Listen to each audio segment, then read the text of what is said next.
now, and it finally came to a head yesterday. Talking about lunch hour pizza buffets. You ever been to them? No. Well, me and Jamie Barnes from work used to go to them all the time until he got thrown out for not using the tongs. Prove it. The man, his left hand was holding his plate. His right hand is deformed. You guys know about it. I told the manager, how's he supposed to work a set of tongs with a back scratcher? Hell, he was born with tongs. If you had any sense about you, you'd give him a hairnet and full-time pay. I swear to God, that's what I said.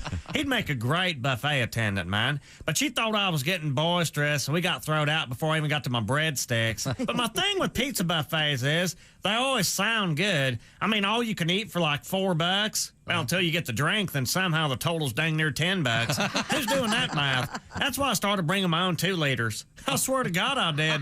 There ain't no law against importing Mountain Dew, just liquor. And they can't prove it anyways, because I pour it in a spray bottle and leave it up by the salad bar, and they think it's window cleaner. Hell, I've even seen them use it to clean the sneeze guard. And I look at it this way. I get free Dew. They save on the Windex. That's a win-win, and it's all tax-free, man. Yeah. But what I hate about pizza buffets is they never put out the good stuff. I mean, you ever notice every pizza buffet has them pizzas with combinations you ain't never seen before, like mushrooms and pineapple. Man, I remember the first time I sampled pineapple pizza. I was looking over my shoulder waiting for Ashton Kutcher to pop out. I swear to God I was. There's another pizza with onions and hamburger on it. There just ain't enough cheese or meat lovers up there. Oh, and they got that barbecue pizza. Man, I love pizza, and I love barbecue, but that combination could be lethal. You put barbecue and pizza on a slab of dough, and you're done. Hell, I heard that's how Mama Cass died. I swear to God she did. And every week they got this stupid veggie pizza under the lamp. I hate veggie pizzas. I think they're gay. I swear to God I do. I seen one yesterday with a whole bunch of stuff on it I ain't never seen before. I even asked the manager what it was. He called it Healthy Choice. Had mushrooms, green peppers, black olives, and raisins. I was like, that ain't pizza. That's trail mix. I said it right to his face. Hell, I seen one pizza with corn in it. I was like, what are you guys doing, making pizzas or cleaning out your freezer? Pizza and corn? Hell, I felt like I was back in the 4th grade staring at Miss Kelly's lunch lady arms that looked like mud flaps. I told the manager every pizza buffet has to have at least one cheese pizza under the lamp at all times. It's state law. Man, you should have seen his ass squirm when I threw that book of knowledge right in his face. He apologized, got all nervous. I got a free one-trip salad out of it. Nice. Anyways, man, I'm just saying it pays to bitch now and then. Stand up for yourself. That's why I like eating lunch with Jamie. He can give them the finger and they can't even see it coming. I got it. I gotta go, is what he said. Hi, welcome to the O'Reilly Auto Parts Studios. It's the Bob and Tom Show. Whoa, whoa. Christy Lee at the Silac Insurance News Desk. Hey. There's Josh Arnold. Hey. Pat Godwin on assignment. Ace Cosby's here. I'm Chick McGee. Once again, discombobulated, preoccupied, and being on the air is a total surprise. It's Tom Griswold. Hey, buddy. Just blowing my nose. Yeah, good job. Yeah. Good job. Yeah, Better out than in, they say. That's right, as long as it don't make gravy. Oh, no, that's a fart. Never mind. Sorry. You've heard that, right? Yeah, I think so, yeah. Yeah. Just getting organized over here. Of course you are. Oh, it's like a good day. Why do it before be on the air? Do it while you're on the air. No, I've been here for quite some time. I don't believe you. You'd be more organized if you were in here quite some time. I'm never really ready. Ever notice that? That's the thing. Yeah, we noticed. With the preparation you put in, you'd think you'd be farther along as being ready. He's got a lot of responsibilities on his shoulders. Yes, Right. Thank you very much. Far more than I do. Okay. Well, I come in, plop down, hey. It's kind of unfair. I'm same. Pretty close. Yeah. Well, I'm glad to have you guys plopping with me today. I think everybody has shortcuts to their jobs, no matter what it is. Oh, of course. You think, Oppenheimer probably had a shortcut. Sure. Making the bomb, coming in. All right, fellas. We did the old EMC square, whatever the hell it is. We want to be out here by 11 for a big lunch. So let's find out how these mirrors work. Yeah. Let's figure this thing out. Here. Yeah. We got bombs to drop. You can tell they had shortcuts there because if you actually look at the bomb itself, duct tape X's. Oh, yeah. Well, they were in a hurry. Half-assed. Yeah, they were under a deadline. You know the biggest problem with the bomb? I love this part of the story. It's my favorite. You know, for some reason, I've become preoccupied, almost obsessed with this. They didn't know if the chain reaction would stop. Yeah. That was their big problem. Ignite the atmosphere. Yeah. And then they tried underwater test, and they didn't know if they could blow a hole in the bottom of the ocean and all the water would run out. That was a quote from one of the Army guys. There was never a 0% chance of anything. No. Oh. There was always a slight. No, But they went ahead and did it. They went ahead and did it anyway. Yeah. Yeah. Got the job done. Yeah. Well, it could have really gotten the job done, and we wouldn't be here today. And of course, as we know from our Star Trek movies, that's when the aliens first noticed us, when we had nuclear explosion. Oh, yeah. And then that made light year speed When you make possible. A giant kaboom. Yeah. They're gonna notice. Aliens are going to pick up on it. Well, everybody have a good weekend. Yes, sir. Yeah. Yeah. So. You know what? I puttered a little bit. Puttered. Love puttering. Yeah. What'd you Love it. putter on? You know what I got to putter with? Well, that's What? the thing. No, that's the thing with puttering. Everything is open at all times. yeah, but I All got to weekend. putter with putty, some drywall putty. Oh. No kidding. Fixed a few things. I don't think that's what they call that.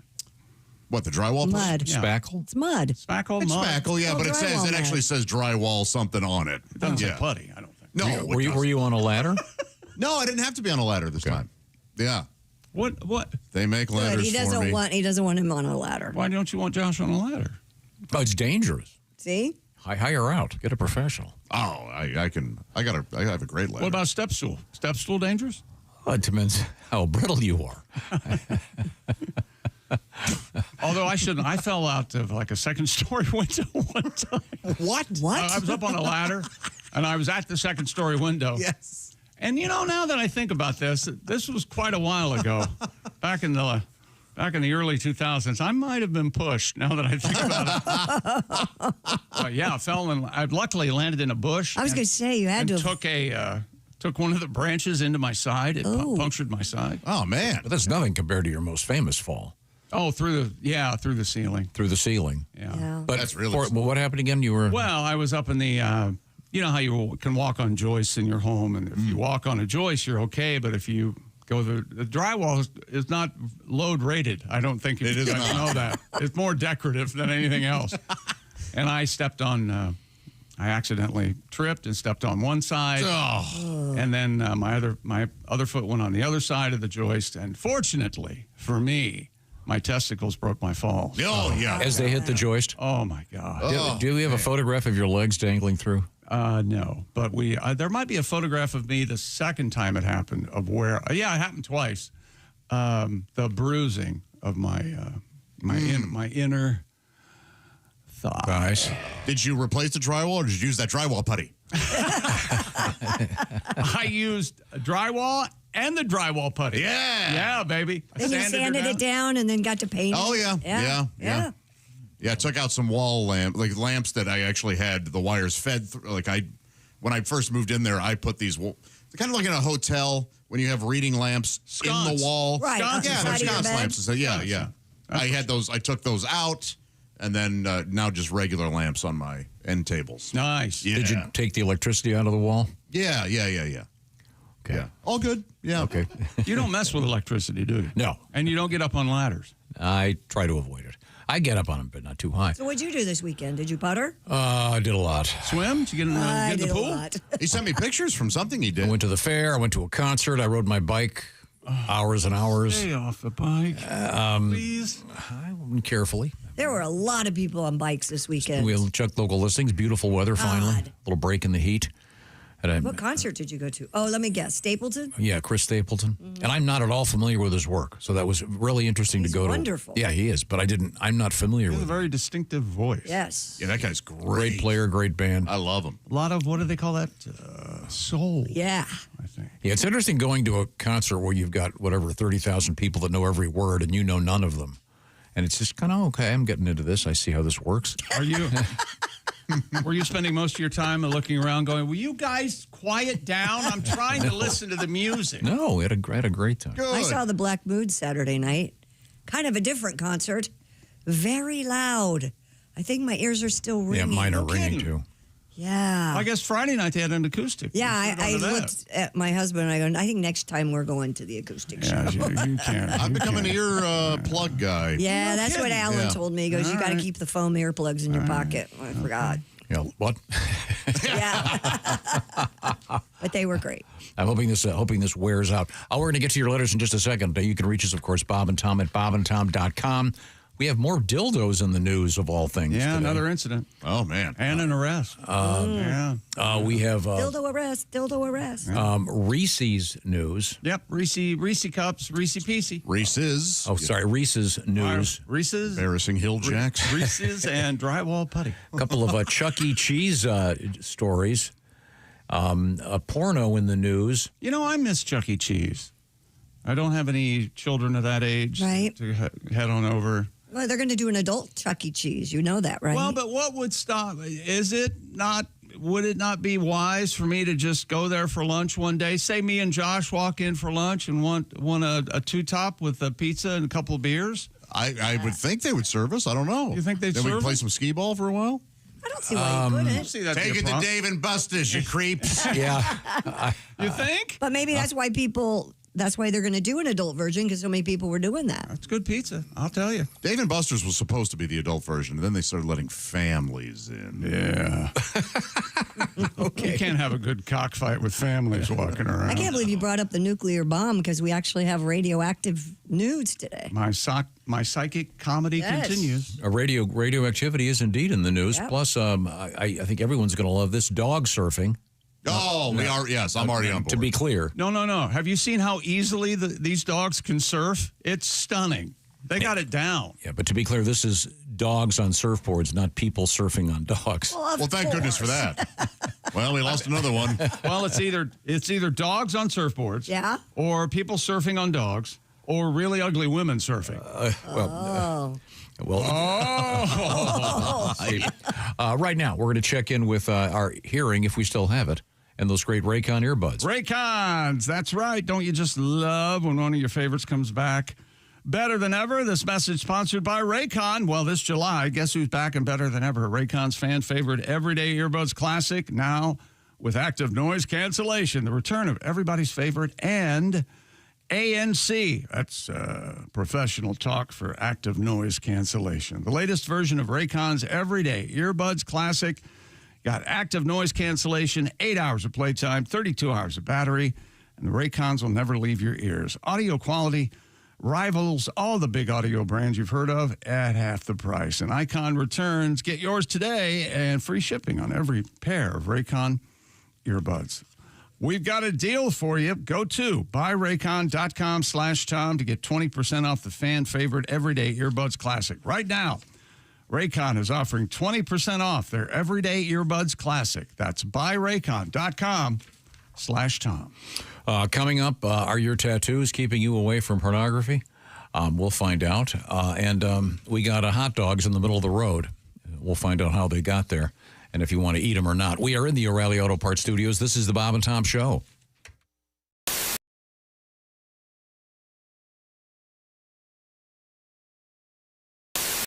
Chris, you're a single guy, right? I am 37 and single. Nobody plans that. Right? No one's in high school going, I'm just going to wait till the end and see who's left. I'd like to find someone my age if for no other reason than they would get my references. Sure. Right? You get tired of telling girls who the Black Crows were.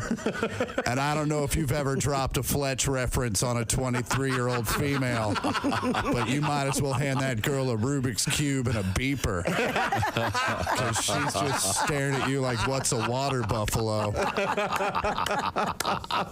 It's hard to even find a single 37-year-old woman, and then when you do, they have a tendency to fall into three categories. They're either A, super career-oriented, successful chick, so I'm out. Right? Those girls are looking for a guy that owns a suit. I have a pair of slacks. I don't know where they are. I know I got them because my mom bought them for me, so I had something to wear when people die. I don't know if you've ever shown up to a funeral in jeans, but your mom refuses to let that go. Yep, I agree. In my defense, the funeral I showed up to in jeans was for a 94-year-old woman. Not exactly a tragic event. 94 is a solid run. Yeah. It's about time. Have you ever been to a 94-year-old person's funeral? Nobody's sad. Everyone's just happy to be off work on a Tuesday. A second category of women single at my age are divorcees, and those women are like Chernobyl. They're beautiful, but something bad happened, and now we all need to leave it alone for a few years. For the millennials listening, Chernobyl is a city in Russia. I know a lot of you are wondering why I'm mentioning that map on Call of Duty. And the last category of women single at my age are women that have been single the entire time because their therapist hasn't quite got their pill combo locked down, and they still have episodes where they'll break into your apartment and set fire to kittens. I don't even have kittens, man. She brought them.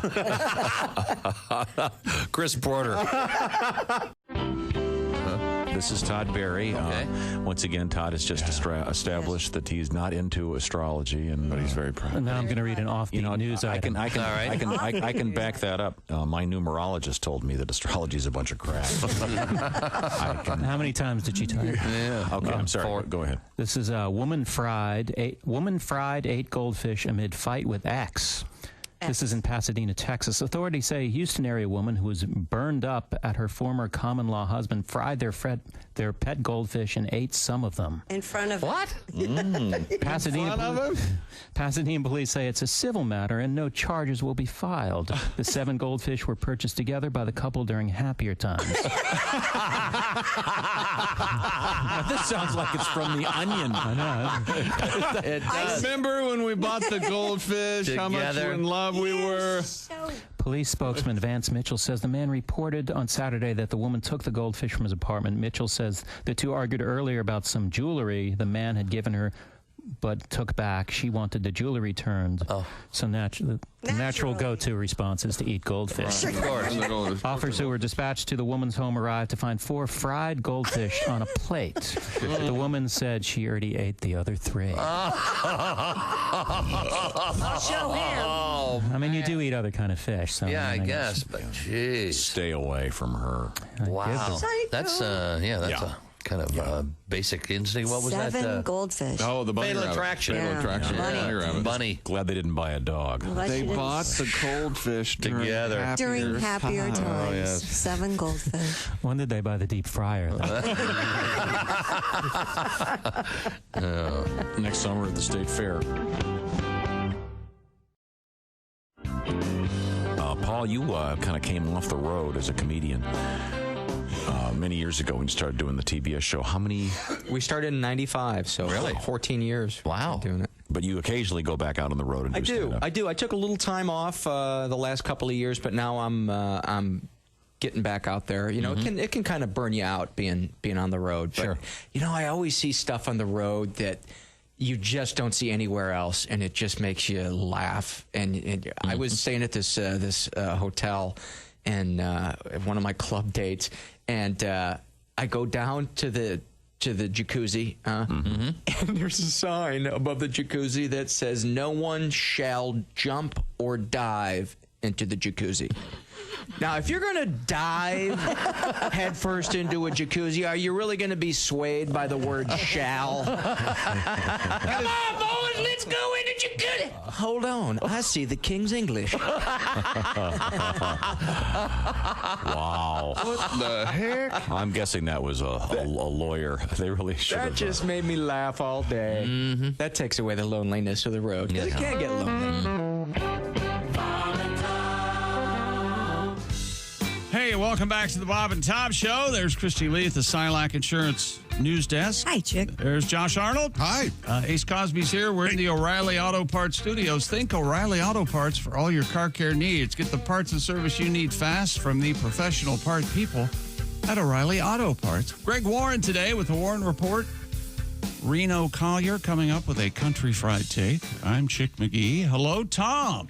And got some great reviews on Greg Warren's performances over the weekend out with Nate Bargatze, apparently. I see. And we'll read those letters to Greg when the time comes. Right now, it's time to read a couple quick letters before we get to the sports page. What have you got over there? All right, sir. We've got this. Dear Bob and Tom Show. Just watched the fabulous movie Anaconda again. Oh, good. Good. Yeah, worth a revisit. Josh, you know what to do, it says. It's snakes I dad is big. That's right.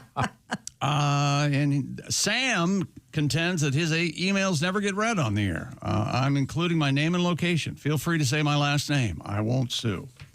Nah, I don't think so. You can't be too careful. So he went to see Anaconda. Is that what's going on? No, it was on the TV. Yeah, it was on his. Oh, okay. On his TV. There's not a new Anaconda. Did anybody see the Naked Gun movie? Yeah. I heard tell you it did? was really, really good. No? Yeah. Good? As my dad would say, worth a few yucks. No Yes, kidding. Yeah. All right. Yeah. All right, sir. Yeah, I laughed out loud quite a bit. Is Okay. the trailer information in the movie, if you know what I mean? Over there looking at their fathers. The OJ, Yes. the OJ Yep. gag. Yeah, that's in there. And I mean, look, was it ever going to be as good as the part one and even 2.5? No, but it's funny. Right. Yeah. Yeah, okay. I'm looking forward to seeing it. I did not get to it this weekend. I guess Pamela Anderson and Liam are dating. Told you. That's yeah. what they said. Yeah. That's what they said. All right. That's Made a a cute couple. love connection. Yeah. Got a letter from a firefighter. All right, sir. It was a, quote, fully involved house fire. Okay. So that's pretty serious business. That's bad. Yes. Lady that lived there asked if I could retrieve something from her bedroom. I went up the ladder, climbed in the window, retrieved a box under the bed, came down, handed it to her. She dropped it. It was full of sex toys. Oh, Man. So let me get this straight. Thank you, Mitchell. that's what she wanted to save? 2-story house at least. Yeah. Big time fire. Right. Woman goes up to the fireman. I have a box under my bed. Can you go get it for me? These are all facts. Bless his heart, he says yes.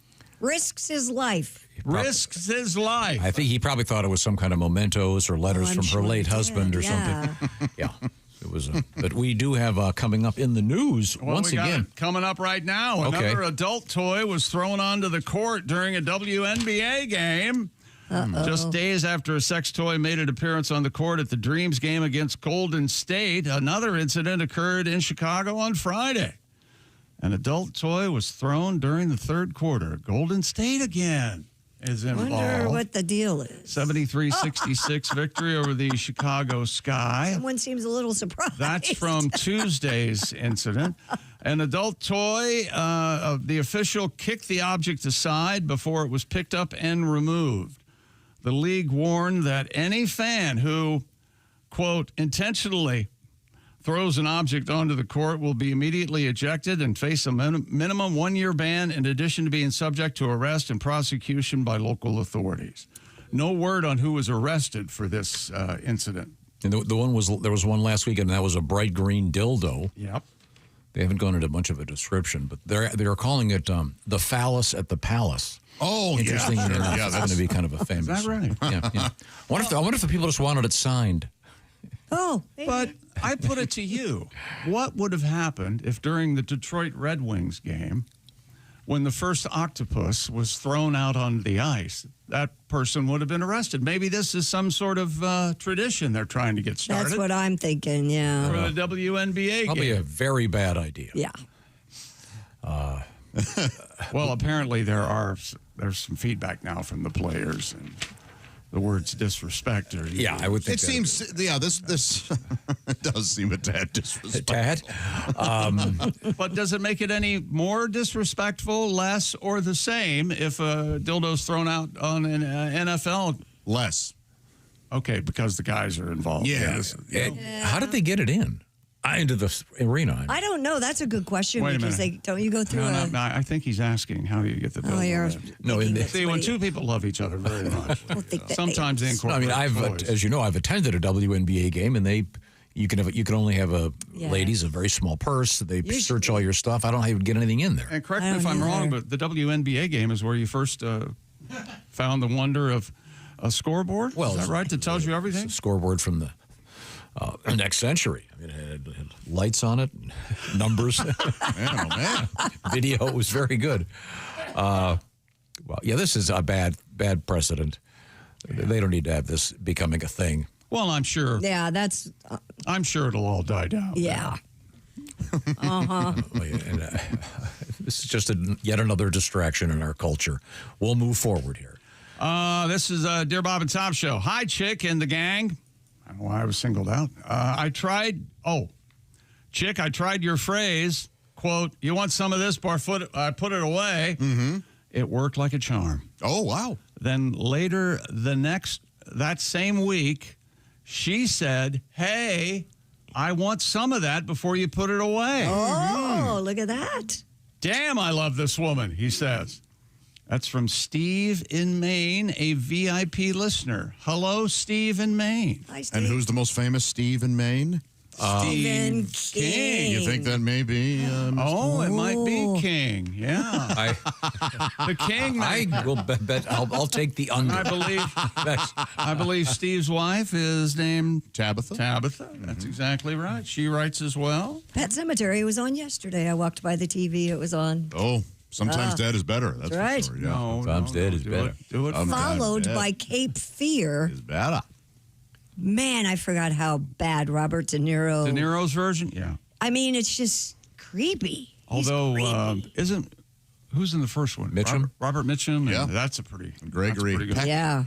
That's a good one. Let me tell you something. How's that, Gregory Peck? Do it again. Oh, let me tell you, Scout. No? Not bad. Not bad. Yeah. If you didn't have the word scout in there, I wouldn't know who it was. Oh, okay. That's a good hint. That's fair. Well, I saw him in person. Gregory Peck? Yeah. Where'd you see the Peckster? Was he skiing in Vail? No, I was a kid.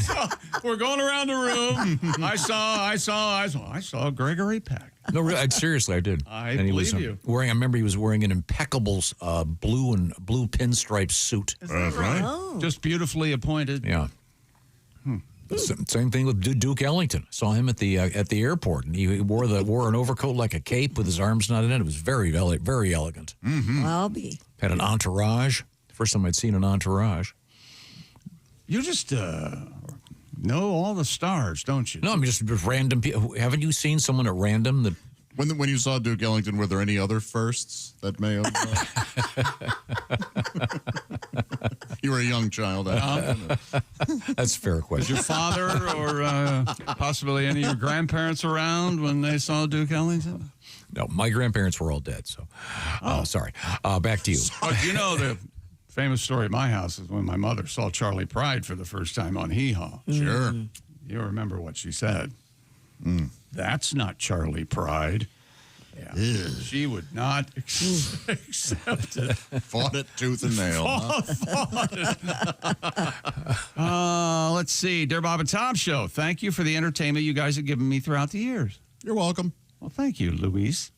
I just wanted to chime in and say that Chick's technique needs to be studied. I came out of the shower, wanted to initiate sexy time with the wife, and I went to Chick's phrase, do you want any of this before I put it away?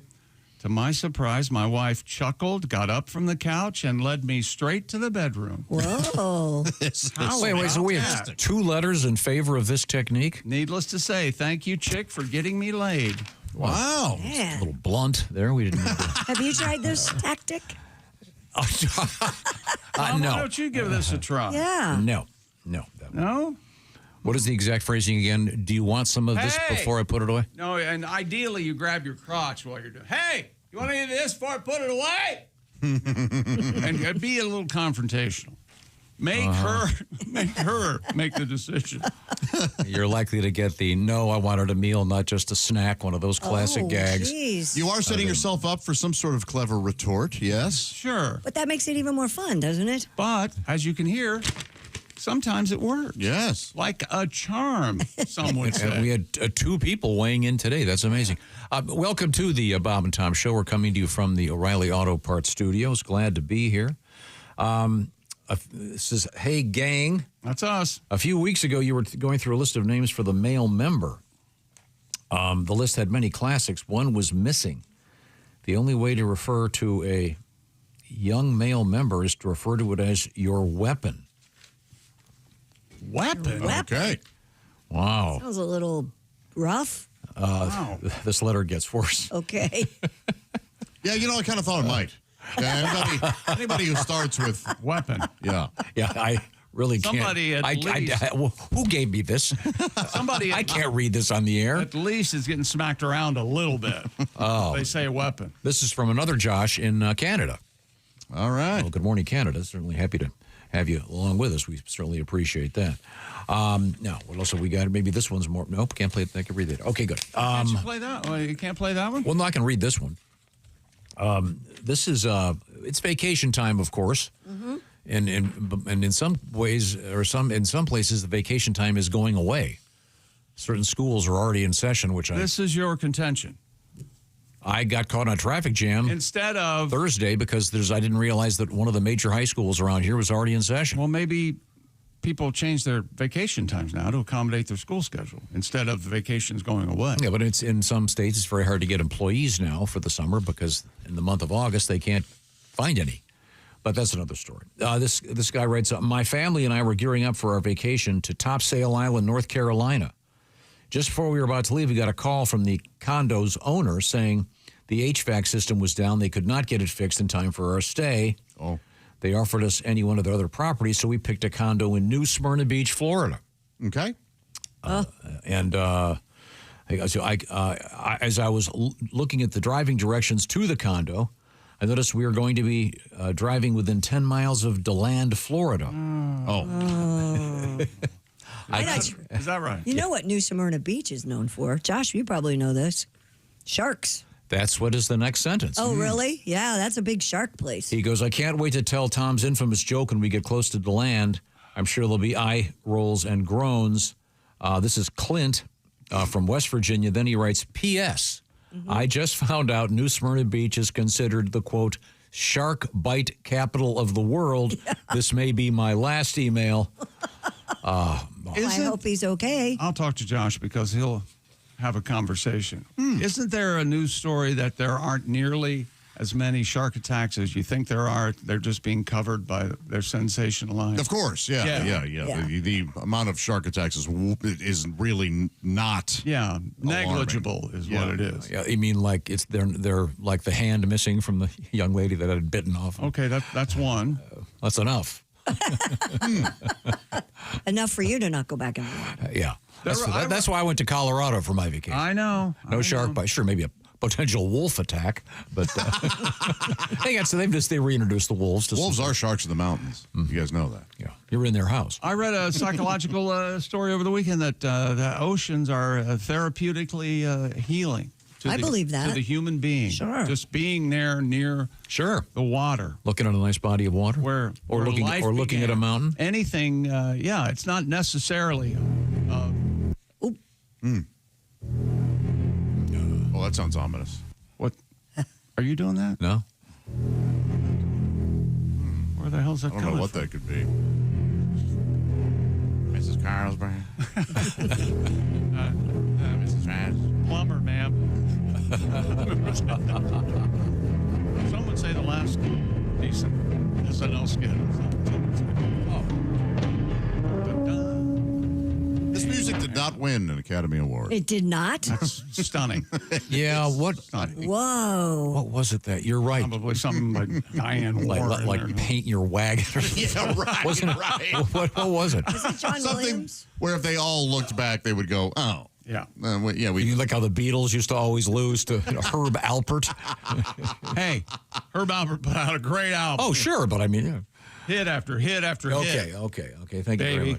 much. Coming up, we have Chuck E. Cheese. That's right. We've got Reese's. That make you happy, Josh? No, Reese's. Oh, Reese's. Yeah. My I love gosh. it when he's so proud of pronouncing it correctly and doesn't. So it's Reese's. Yeah. Reese's Pieces. I should get that. Exactly, okay. yeah. They're in the news today. We've got swimming horses, dog surfing. Once again, this is dogs that surf, not people surfing on dogs. I thought horses just walked on the bottom. They can swim? Yeah. For brief periods of time. Are you sure? Yeah, sure. I used to play water polo in yeah? high school, yeah, but my horse kept drowning.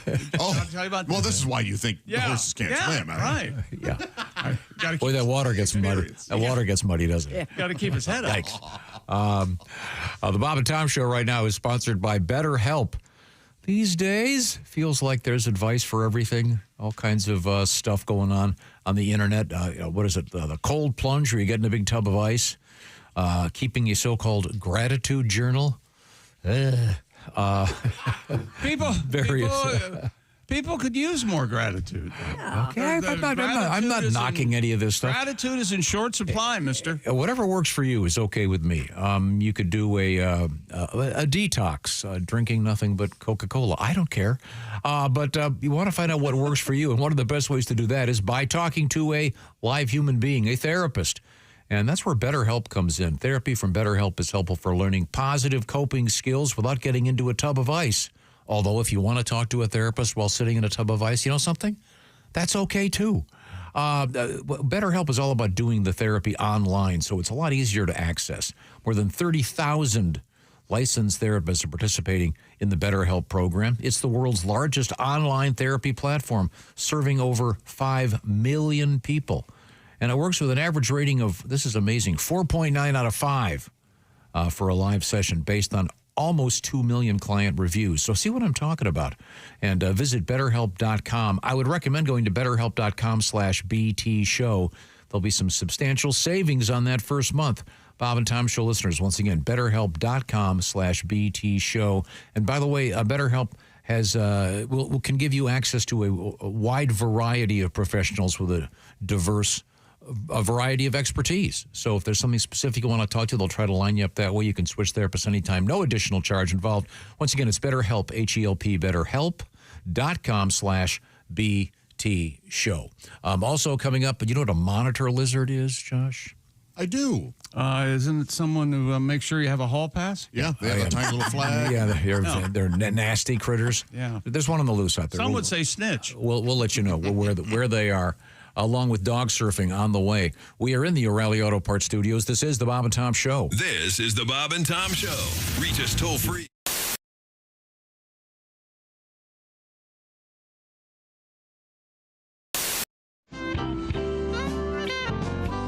What we gonna do? I think we're gonna do a little song. All right. About your britches, baby. About your britches. About your britches. 1, 2, 3.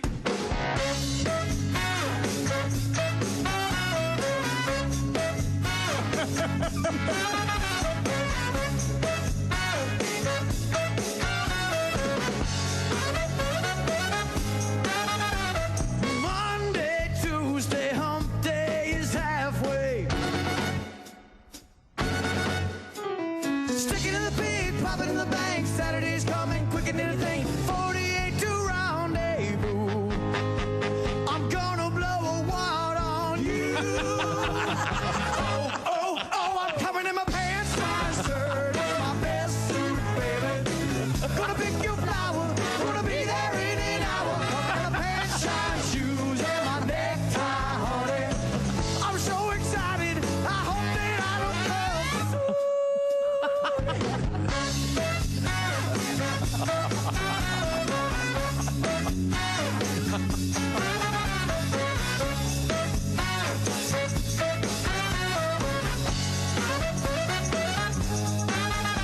I can't move on, attention is long gone. Suits are pressed, wallets in shape. The only thing left is a little manscape. 24 to rendezvous. I can't wait. I'm gonna blow a wad on you.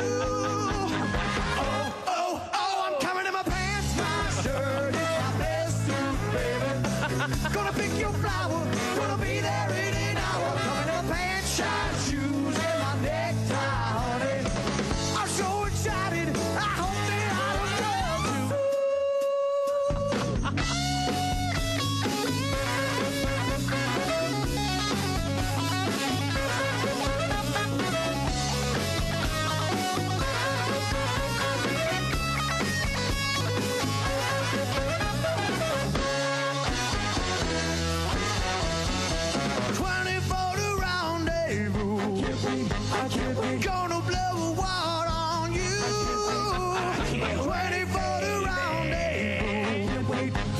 I'm gonna blow a wad on you.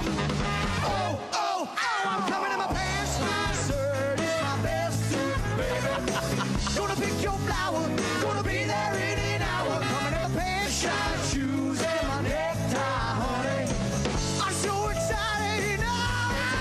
Yeah, I'm coming in my pants. My shirt is my best suit, baby. Come in my I'll pick your flower, gonna be there in an hour. Coming in my pants, shine shoes, and my necktie, honey.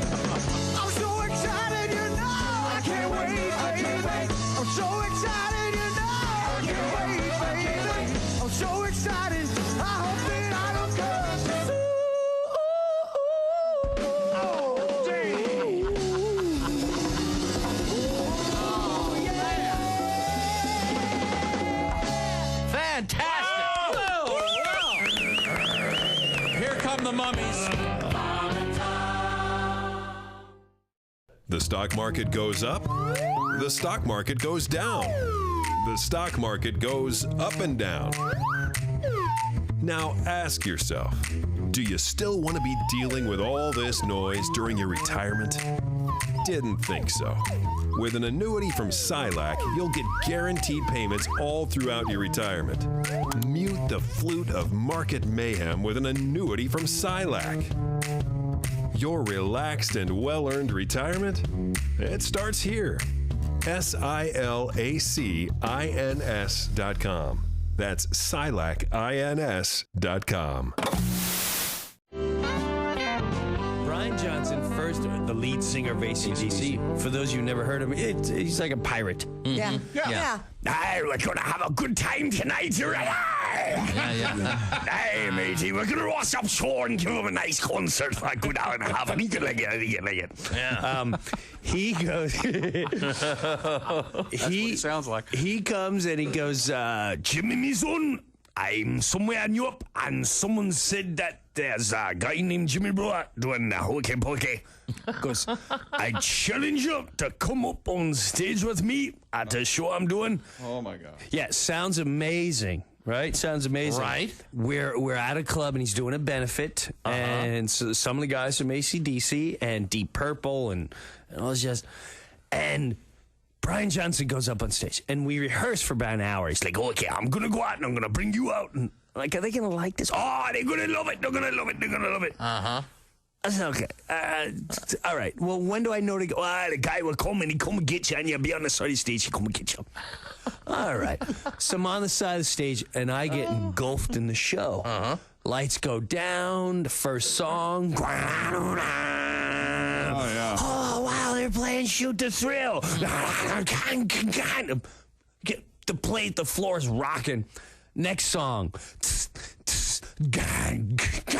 Back in black. Wow. Chicks are now climbing men's shoulders. I want a better view. Third song, it's silent for like an hour, for about 3 minutes, and then the bongs of the bell. Bong, bong, they're playing house bells.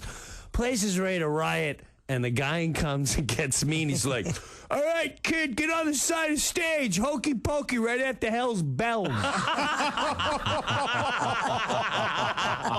right. I said, no.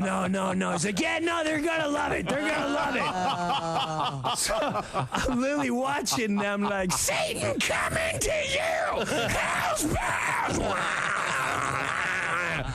Like, there's no way that puts your left foot in, your left foot out is gonna go up. Oh my God.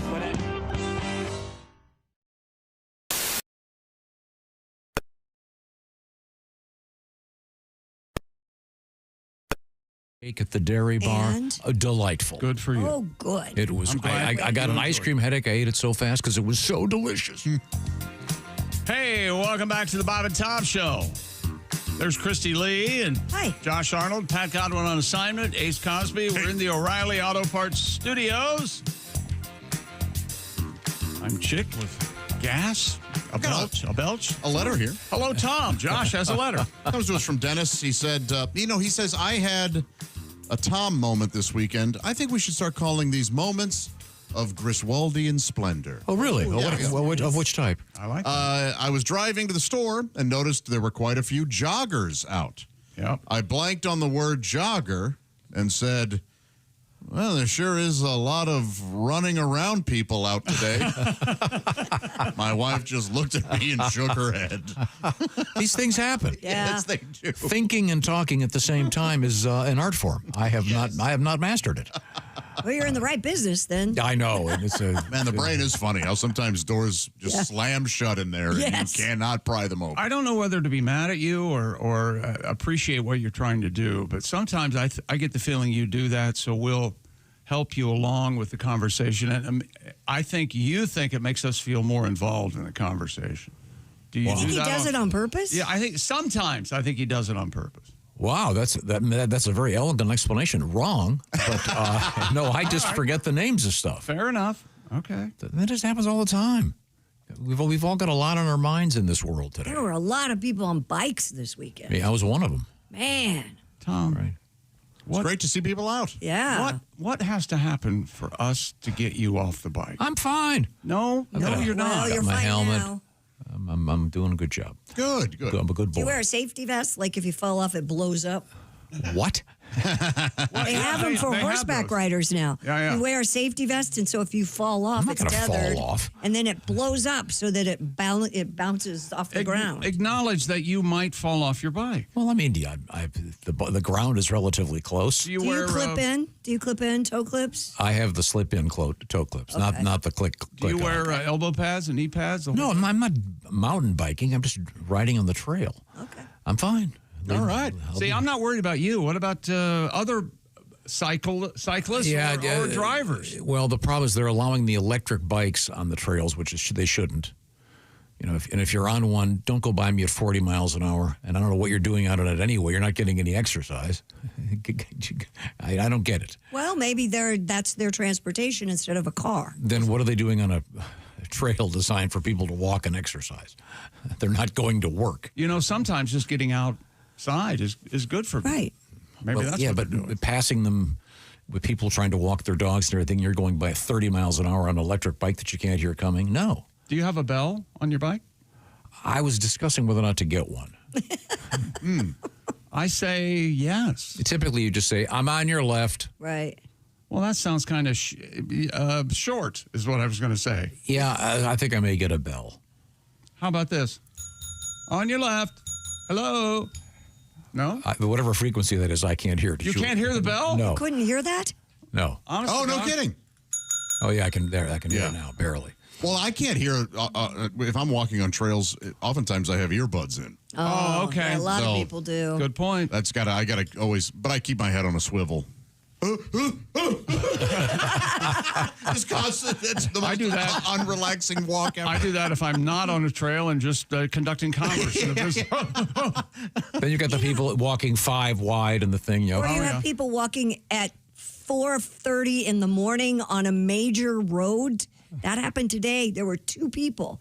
And I'm like, couldn't you go into this neighborhood right here? It'd be a lot safer. Yeah, That's scary. Yeah, the guys that jog on the freeway, I don't get it. We have to check in with the sports page and Chick McGee. I don't know if they jog on They the don't freeway. jog on the freeway. Tom. Oh, I love it. You've got It's exhilarating. And then during rush hours, go, you guys are just sitting there, you Look at dummies. me, down the road. A record crowd over the weekend for a regular season Major League Baseball game at Bristol Speedway. They got to see the pomp and the pageantry.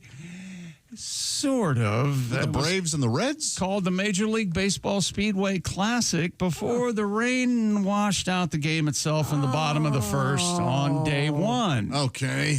Day 2, fans returned. Some fans, and they did on Sunday, got to see the Braves beat the Reds 4-2. Tim McGraw and Pitbull in the rain wound up washing out the first Major League regular season game in the state of Tennessee. Tim McGraw and Pitbull were your musical entertainment. That's a shame. They were expecting pretty much a full. What was it, 90,000? According to reports, 91,000 people on Saturday. Whoa. Maybe a new record. They ran out of everything at the Speedway. Wow. Whoa. Including hot dog buns and at one point beer And So they were just throwing hot dogs at people? You couldn't get a bun? Yeah. if you ordered a hot dog, Hold out your hand, boy. Sizzling hot dog right there in the cut palm. that out. They would hand, you know how you get a cardboard basket with Yeah, fries in them? sure. They put 2 naked hot dogs in there. And go, here you go. Here's your hot dogs. So they don't That'd be fine with me. they don't match the number of buns with some. Well, see, it's a funny thing. Is this like the way they say? This Hot dog buns and hot dogs don't match up. It's hilarious. You know this. stand-up comedy joke number 1. So they had a. So this is the equivalent of the hockey game outside. In the stadium. In a way, Yes, it's a different venue. Or them going to the Field of Dreams. They play college football at Wrigley Field now. Yeah. MLB thinking of moving to Nashville? I don't know what you're saying. Well, could they expand? I know Nashville. I'm not sure of the state of the Nashville Sounds. They at one time had a pretty good minor league baseball climate. We have minor league baseball news. Oh. What would that be, Tom? The world's largest baseball. The world's largest baseball. Is this a world record? I think so. Is that right? I think so. Is this the kind of world record we can look forward to? I don't think a giant baseball has broken the Guinness. Hang on. Stupid world record. Giant baseball has broken the Guinness World Record after touring minor league baseball stadiums across the country.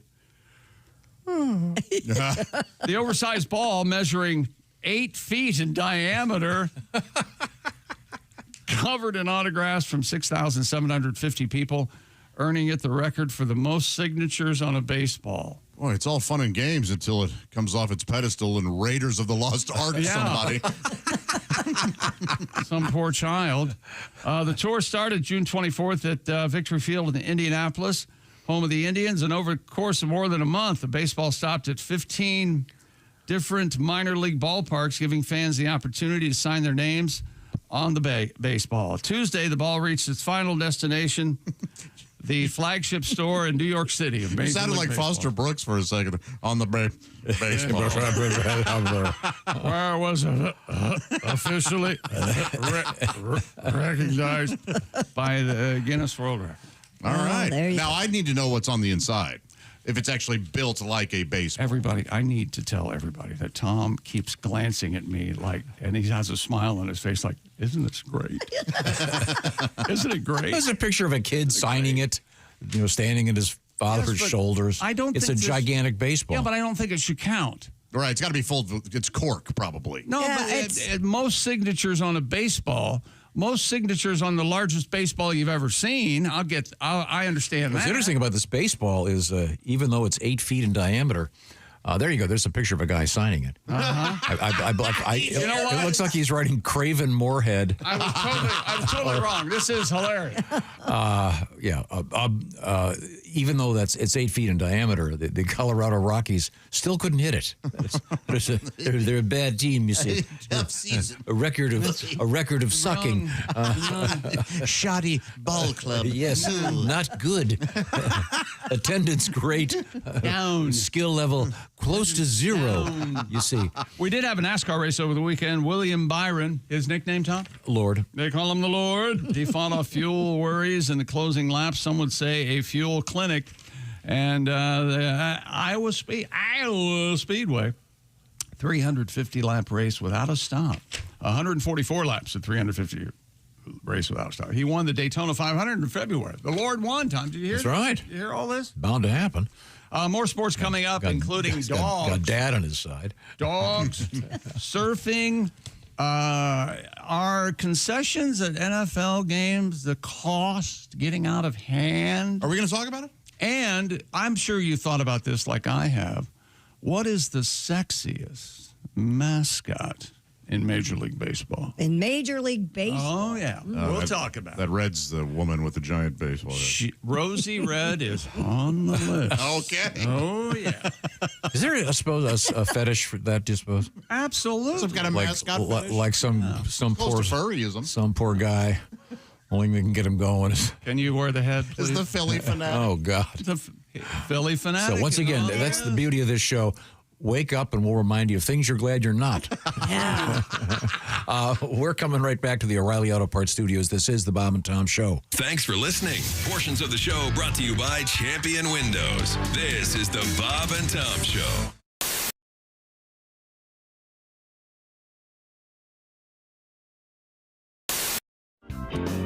A Vietnamese man who is thought to have had the world's longest hair has died. Had that word been penis, I think it would have been a much more interesting story. Yeah. Mm-hmm. Well, we'll just change it. Do the story and use penis. It's creative licensing.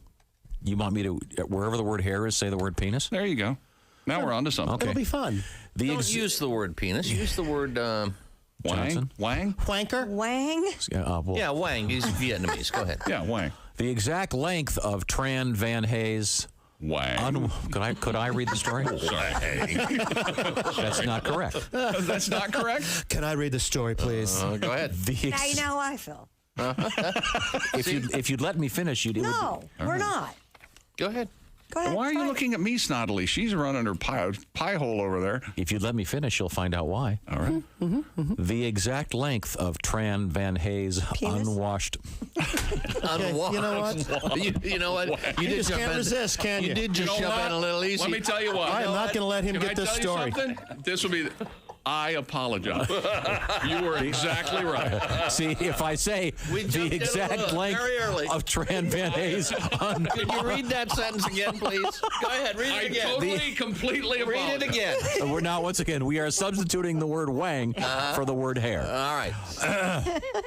I am reading word for word. Go ahead. The exact length of Tran Van Hayes' unwashed dong. That was Wang. I'm sorry.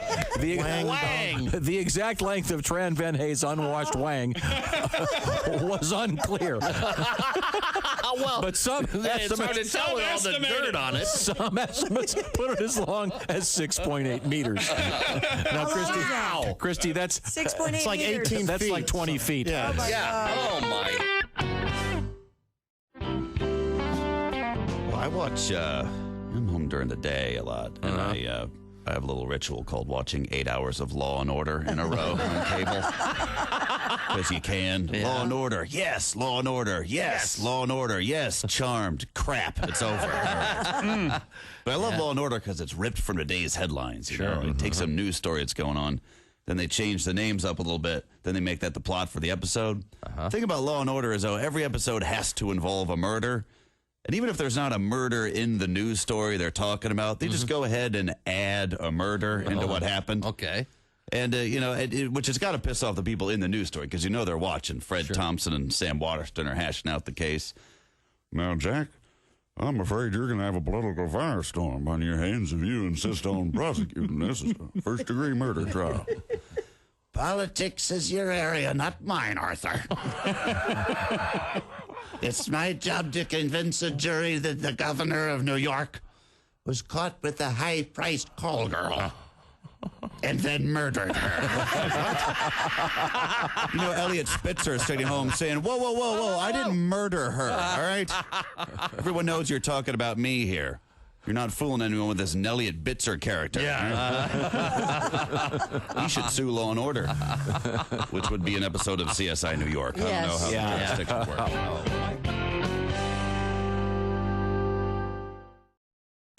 Hey, it's Josh from the Bob and Tom Show. Thank you for watching this morning's show. To listen, just go to bobandtom.com, check out the list for a station near you, or stream the online radio station on our website and the Bob and Tom app.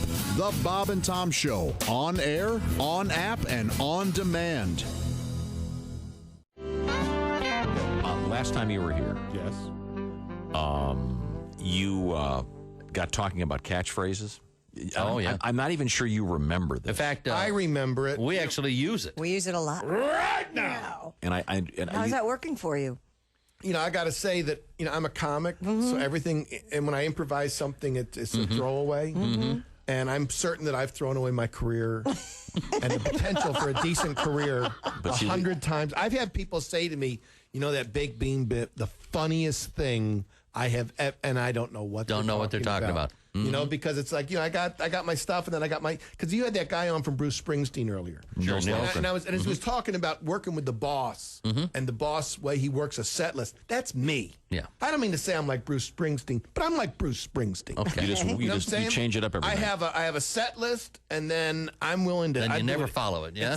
I'll do what I need to do. I'll do whatever I got. It's like making love, But you do it right now. Oh, that's right. See, we love that phrase, and you've given it up. Then we were hoping. I did it, and when I did, there's no right now T-shirts. When I did the Bob and Tom show tour, I don't know if I told you I did it.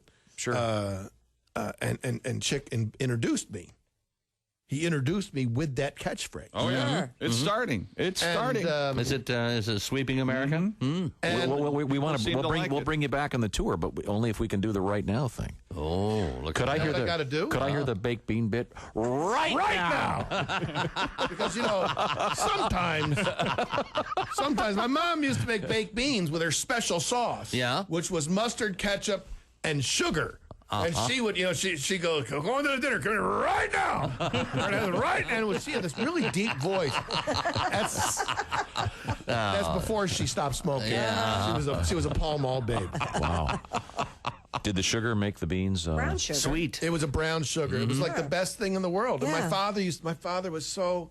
my father was overweight, and so my father, and no matter what, she couldn't do any wrong. This is the greatest thing I ever, it's mustard and ketchup and brown sugar. Brown a lot of sugar in there, and some Campbell's baked beans. And he we could have, if God bless my father, may he rest in peace. He would have been happy with a trough. Fill it with oats. And I'll tell you something. My father lived for dinner. Did he? Mustard? Yeah. Because my father, my father was, he was a real man. He was a Marine Corps lieutenant colonel. We've talked about this before. Sure. Yeah. Oh yeah. My father was in World War II. My grandfather, World War I. I enlisted in the Army out of high school, just missed Vietnam. But I was in time for our country's war on drugs. How'd you do? Technically, I fought for the other. Milkshakes. Welcome back to the Bob and Tom Show. Christy Lee at the Silac Insurance News Desk. Hello. There's Josh Arnold. Hi. We're in the O'Reilly Auto Parts Studios. I'm Chick McGee. There's Ace. Hey. And hello, Tom Griswold. Hello, sir. It's good to see you. Hope you had a great weekend. We have an amazing sports story right in your... Let's go. Just for What do you you. The final major championship of the 2025 golf season saw the LPGA's best head to Royal Porthcawl in Wales for the AIG Women's Open. And yesterday's final round had some fireworks. Top of the leaderboard, Miyu Yamashita. Yamashita spelled exactly the way you think it would, Tom. Hang on. Miyu. Is her mother Mama Sheeta? Little baby Sheetas? Big Daddy. Had to hold off a Sunday charge from Charlie Hull. The Englishwoman had tons of support, got within one of Yamashita's lead on the back nine before falling off the pace. But the big highlight yesterday, that's right, the headlines belong to Mimi Rhodes. Her tee shot on the par 3 fifth hole, banked off the ball of her playing partner and went in. No way. For an ace. And I believe we have the video of this golf shot. It's farther down in this. There's a still shot of the story. A bunch of ladies playing golf. Mimi Rose, I'm home again, Rose. There she is. There she is teeing off. You'll be able to see this. And whack, there it goes, high, arcing in the air. Now, her playing partner's ball's there already. There it rolls up into the... Oh, man, it's like a pool shot. Yes. It's like it had eyes, Tom. Sheesh. So that counts, right? Yeah. Well, yeah, the ball, when it lands on it, it's part of the course, buddy. Yeah. Yeah, And it also counts if one of your playing partners kicks it into the hole. Okay. So now does the other ball get to be moved back to the spot that it was in? Well, I hope so. If he put the marker, she put the marker marked down. it, right? I hope so. No, the ball itself was there, right? It was, the ball was still sitting there. So the ball, I think the ball's played where it got knocked. That's I think so too. Yeah. Yep. Huh. So it's like croquet? Yeah. A lot of people don't know that, yes, you can send someone on the golf course. yes. You can put your foot on their ball and whack. I mean, you sacrifice kind of your own. Sure. But how much do The you want last to time you played croquet. beat the other? You play croquet every day, I bet, right? I do not. You have a set, though, right? No, I do not. You have your own balls? Of course Man, not. it's fun. What? About 4 years ago, I played. Really? Yeah. I'm jealous. It is I fun. loved it as a kid. It is fun. What about bocce? You're a bocce guy, aren't you? I am not. You're a bocce You have a ball guy. bocce court? Nope. Keep going. Are you sure? There's a lot of sports I have nothing to do with. You're Shuffleboard? on to two of them. I do love that. A friend of mine has that thing where you've got the sand on the board and you Oh, at the bar, like a bar at game? a bar game. Yeah. With the That's with the real heavy fun. pucks. I believe it's called shuffle puck. Real fun. I think so. Now, is that where all the pins fly up for no reason, or do you try to knock them off the board? You try to not. I love the one that has the pins though. That's really cool. You really have to look around to find. Yeah, I haven't seen one of those in a long I don't know time. what happened to my grandpa's. He had one in his basement. Oh, Played all the time. That's so cool. It was great, functioning. We loved it. It's made a great noise. Yes, it was essentially bowling. There's probably one guy in North America that can fix those. Yeah, exactly. So I don't know what happened when. Oh, that's right. I'm Charlie the Shufflebuck guy.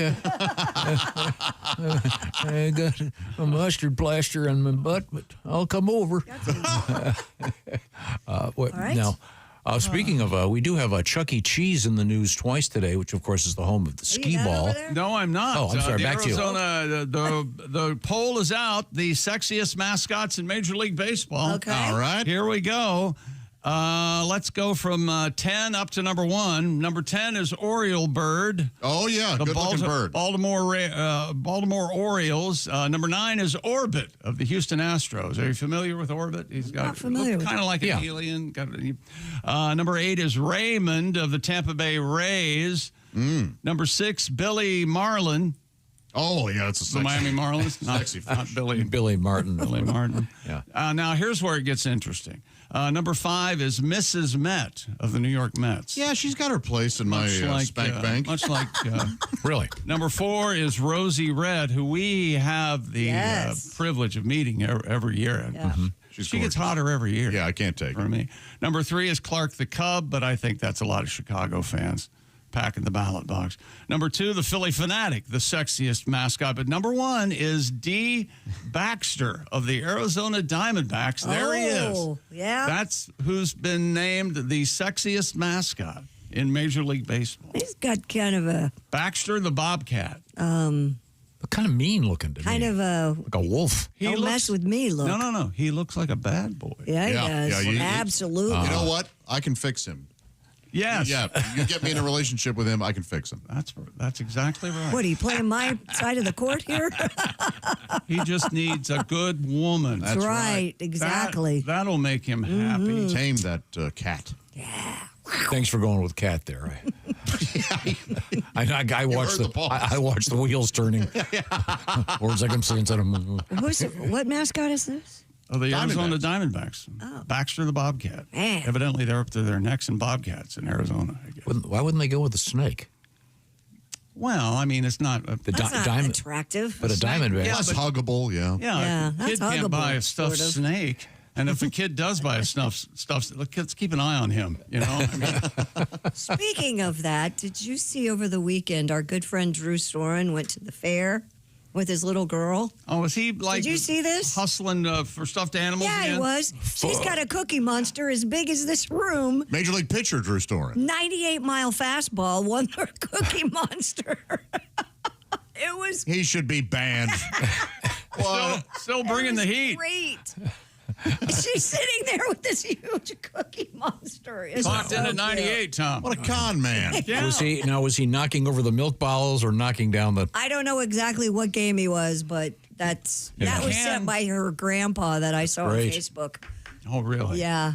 I can't. There is a game that if you predict how fast you throw it, I think you win something. Oh, so it's like a cross between Yeah. the guess your weight and Right. throw the. So if you can't throw very fast, you can go up 38 or whatever. And But he has a power, speed, and accuracy on his side. Well, that's great. Yeah, it was cute. It was very cute. Major League pitcher in his name. Yeah. Because, then those milk bottles, there was an earthquake and they didn't fall over. So you really got to have a fastball to get that thing to go down. That still hurts you, doesn't it? That you've gone to the fair many times and tried the milk bottle game and have never succeeded. I succeeded at the goldfish game. Well, so you throw a ping pong ball into it. Just this past weekend? I didn't do it yet. My girls weren't here. I'll take them next week. I still have my goldfish from 2 years ago that I won. Kept them alive. Really? I'm very proud of myself. How many do you have? Well, there's just the one now. Are the girls? One now. There was kind of a school of them, and most of them apparently dropped out. Okay. The one ate them. No, So some did die. Oh, all of them did, except the one guy. He's thriving, and I bet he is. Trust me, I've got every kind of water. He went into that bowl, weighed 9 ounces. Now he weighs 1 pound 6. Now, would you put new ones in with that one, or are you going to get the new ones their own?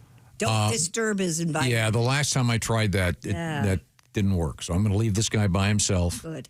And then there were 2 for quite some time, and then one of them finally faded. So we'll see. But What it's other always fun. animals do you have over there? Just dogs. You got? Well, I thought you had the weird frogs too. Not anymore. I had to get the weird frogs, and they weirded me out. Those man. white ones? They stay underwater forever. Yeah. Somebody gave my kids that for their birthday. They one are time. truly God's mistake. They shouldn't be allowed to. They're freakish. Remember these? I had the things you find in a cave. I had the fire-bellied toads for the longest time. Aren't those poisonous? The ones I don't know. I don't think so. The ones I I had had. the bearded dragon. Didn't we have? You and I both had to go get dusted crickets or something, and they had to be alive. Yep.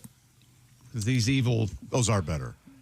The evil lizards, unless they're alive, they wouldn't eat the crickets or something. They're like the Cajun fries at Five Guys. Great. The original fries are great. But sometimes you want a little bit of. I'd like my fries dusted, please. Yes. That's a great analogy. Speaking of fries and food, there might be a groundswell happening to an NFL stadium coming this season, and also dogs and surfboards and Oasis at Wembley this weekend. Well, they're still having shows. Set a record, yeah. A buddy of mine went, and he had the best time in the history of the world. Godwin and I have talked about going to Chicago to see him. Yeah. We're not going to. We've just talked about it. Let's be honest. Thank you. Let's not get. We'll find out about the Oasis concert at Wembley. Yeah. That's right. Also, something that happened to me in real life is in the news. Whoa. Have you ever got in a car and your buddy doesn't have a steering wheel, but he's got a pair of vice grips? Yes. And he's driving like that? That happened? It happened to me. But it happens in the news today. Yeah, it doesn't end well, by the way, in the news. No. We'll find out what happened right now. According to various reports, more than 60% of Americans 50 and over say, hey, wait a minute, I'm kind of worried about having enough money when I retire. And we don't need anything else to worry about in this world today. So here's an interesting thing to think about. That would be eliminating some of your worries. Many of our parents received a pension when they retired. They got the gold watch and they kept getting paid. That's a rarity these days. But you can kind of create your own with something called an annuity from the Silac Insurance Company. When you elect to receive payments on a regular basis, a Silac annuity plan will put money in your mailbox or in your bank account or just right in your hands. Get all the details. Find out if the restrictions apply to you. See if you can qualify. Head to SilacINS.com. That's SILACINS.com. Or look for the Silac link at bobandtom.com. The Silac Insurance Company. Know that when it's time to retire, you're going to have the funds that you need because you did something smart today. Once again, it's SILACINS.com, the Silac Insurance Company. And coming up, we have ponies that swim, hot dogs that spill, and something called man keeping. Have you heard about this, Christy? Today I learned about it. Man keeping. Yeah, I did not. Not in the basement or something. Right? Well, kind of. Wow. Wouldn't that be a switch? Yeah. Annie, what is it, Annie? What are you doing with that hammer? Yeah. Okay. Holy hell. We are in the O'Reilly Auto Parts studios. This is the Bob and Tom Show.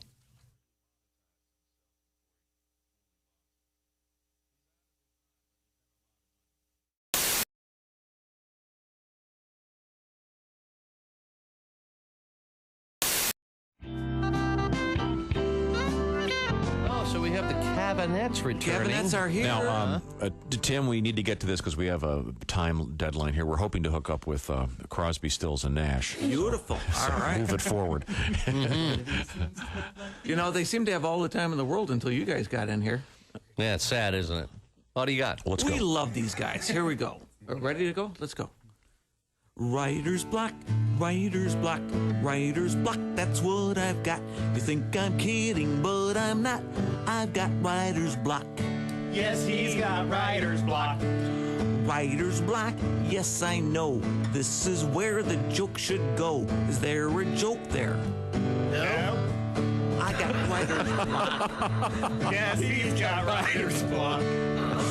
This is good. This is better Really than is. rehearsal. Really? You guys rehearsed a couple years ago, right? I started out, my mind was blank. I sat and thought an hour. By then my mind was even blanker. La la la la la. La la la la la. Writer's block, it's not fair. I'm sitting in my lucky chair and I can't find funny anywhere. I've got writer's block. I've got writer's block. Blow a whistle. Ring a bell. Blow a whistle again. 'Cause I can't write a joke. No, writer's block, writer's block. That's the song, that's all I've got. Somewhere over the rainbow, bluebirds fly. I stole that line, yeah, it's not mine, 'cause I have writer's block. Yes, he has writer's block. He claims it's writer's block. It's always writer's block. He's never not had writer's block. Hey, I think it's time we get some new singers. I'm getting tired of you guys. Yeah. Nice ringing the bell. Bravo. Thanks very much. Tim Cavanaugh and the That was the Cavanets. best we ever did. And the Writer's Block song. Maria, were you a temp? Did you ever? I was temp for a long time, about 7 years, and I always like how they make every job sound like, so crazy, we do things a little differently around here. We're a bit of a nut house. Hold on your hat. It's going to be a wild ride. but it never is. I trained people in at offices, so I was like, oh, the fax machine's a little tricky. Yeah, you got to dial 9 to get out. No, a lot of people try to use the fax machine. They go, oh, it's not working. I said, did you dial 9? Once a week, Rajiv. No, every day we get bagels in the kitchen. There was week. Rajiv made some mini muffins. That's on a Monday. Guess what that's called? Mini Muffin Monday. I wish offices would be as crazy as they always promise. You get trained in, be like, take me out of your pocket. Hi, I'm Zachanthos, the talking rabbit. I'm in charge of the volcano. Don't worry, you'll be working for Thor. He's always scrabbling through the recycling looking for quartz. He's a dwarf. Nude. Anywho, lunch is from 12 to 1, but there is a wrinkle in time, so just try to get back any time for the quickening. Your flippers, your barbecue tongs. If you have any questions, go back to the 5th dimension. I'll be sitting there on my lily pad. My only question is, when do I start? Yeah. That is a good job. Wow. Man. I love that. Dial 9 for the fax machine. Remember that. Everybody's crazy. No, they're not. Okay. Thank you. Maria Bamford is with us. Wow, that's brilliant. That's very, very funny. Did you ever work in an office, Tom? I don't think you have you? Worked in a restaurant, right? No. It's an interesting experience. Bob, did you ever work in an office? Oh, yeah. I did a little. I have issues with authority, you might have. I know. That's why I was asking. You know what struck me is it's so quiet.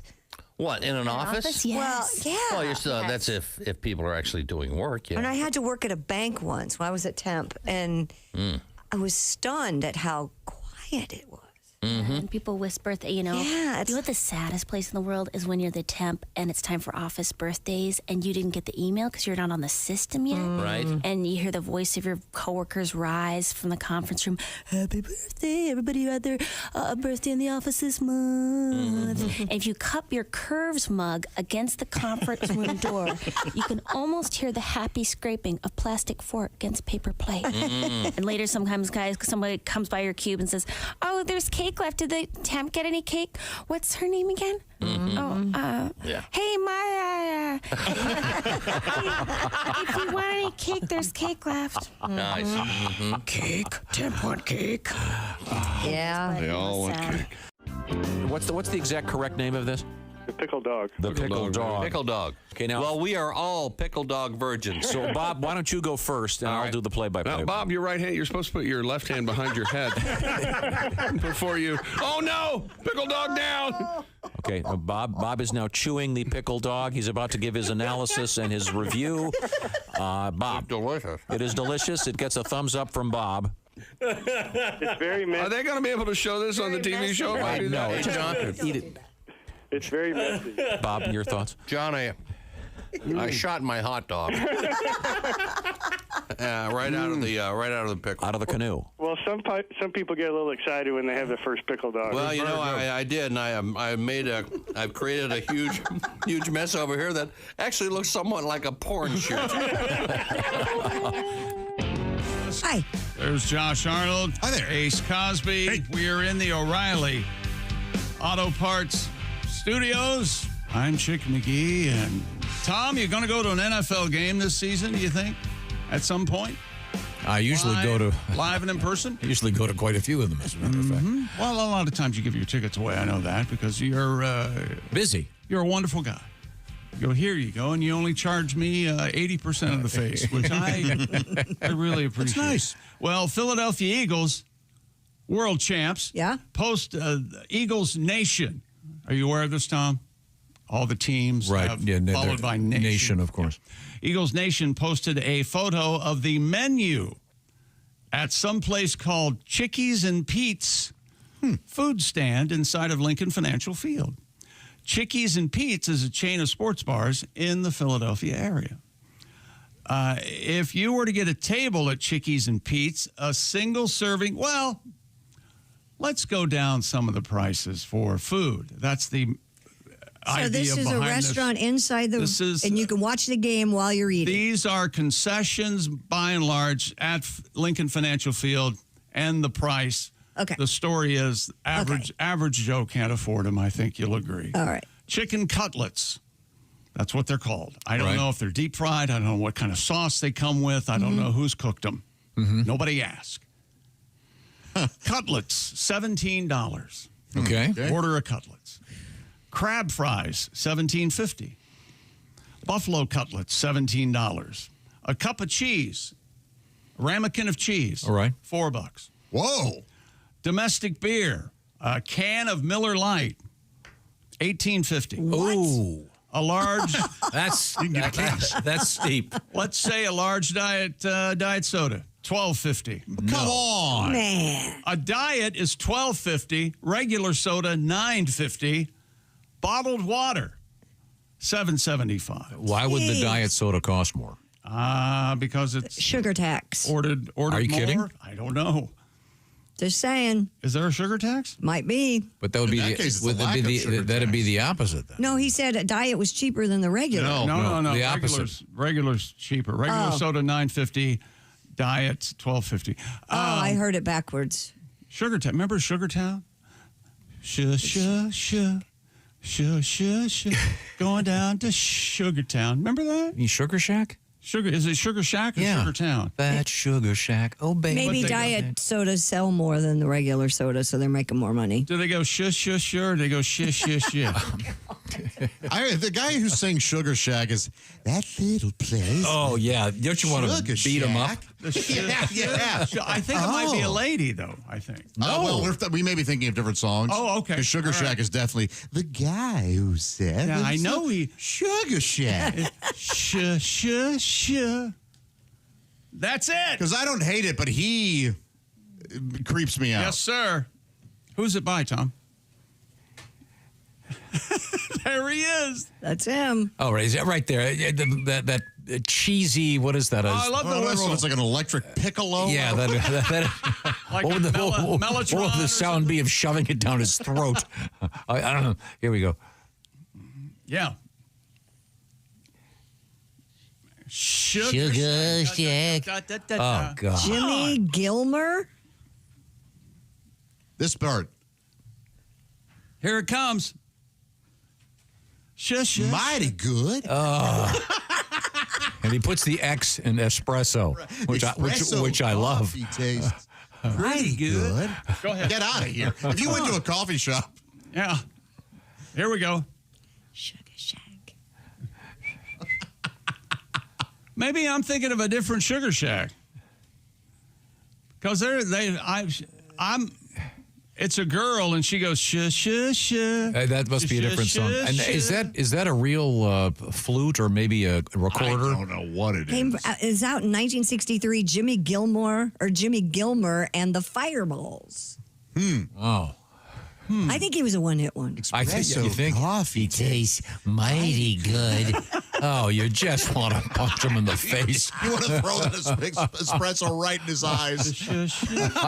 I was at a coffee shop not too long ago, and you walk in and you log onto the Wi-Fi, and there was something espresso, and it says no X, duh. Well, I admit I thought it was espresso most of my life. Okay, sorry. I wonder if anybody has espresso. Like the first laxative. I think it's kind of a natural laxative anyway, isn't it? Not lately for me. I don't know what happened. Really? Yeah. You don't call a nice 2 shots of espresso. You don't call it the old bowel ringer. I had an issue last week, but it's all cleared up now. Oh, good. Nice. You might have heard the tearing last night about 8:30. You know what you should do, Tom? And I'm not kidding. You know what you should do? Enema, baby. No, I'm fine. Wet and wild. Oh, yeah. Would you do an on-air colonoscopy? I mean, not colonoscopy, sorry. What's it called when they get the... Like a high colonic? High colonic, yeah. I will, because I know it's illegal in this state, I think. Can you imagine getting busted for that? Well, we're going on the run today. Cannabis? No. High colonic. There's some sort of, you have to have it in a certain place. And preferably in the butt, obviously. butt, But I mean, sure, yeah. The facility that you have the good headline performed. I forgot how to watch my words while I'm talking to Tom.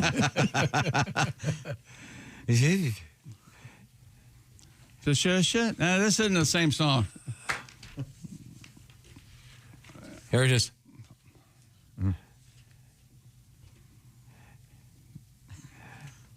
Put on some trash. Can you imagine this guy dirty talking? Oh. Hey, baby. Wow. You want to let me put my thing in your thing? All right. How's that? Can I touch your thing? Well, we don't have to go into the I don't think he's touching details. anybody's You thing. can touch my thing. All right. You like my thing? It tastes mighty good.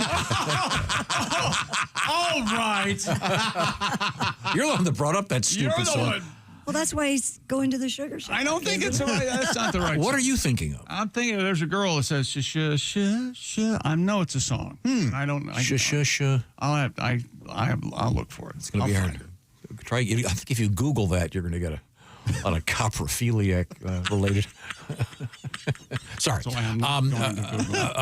Well, thanks for joining us. We are in the O'Reilly Auto Parts Studios. This is the Bob and Tom program. Looking forward to talking to comedian Greg Warren. Is that right? And comedian Reno Collier got some love letters. About Greg's performance recently. Greg can be found out there in the ether. He's got some great specials, including his new one. You'll find it at Nateland, the Nate Bargatze. Oh, yeah, the champ. Yeah. Greg Warren's The Warren Report, brought to you by Champion. Champion Windows, or as I say, Champion Winders. ChampionSaveNow.com. That's Champion Windows. They're good people. Thousands gathered in Virginia to watch the Chincoteague. Is that how we're saying this? I would try to rephrase that. How does it spell again? Chincoteague. All right. ChinCoteague.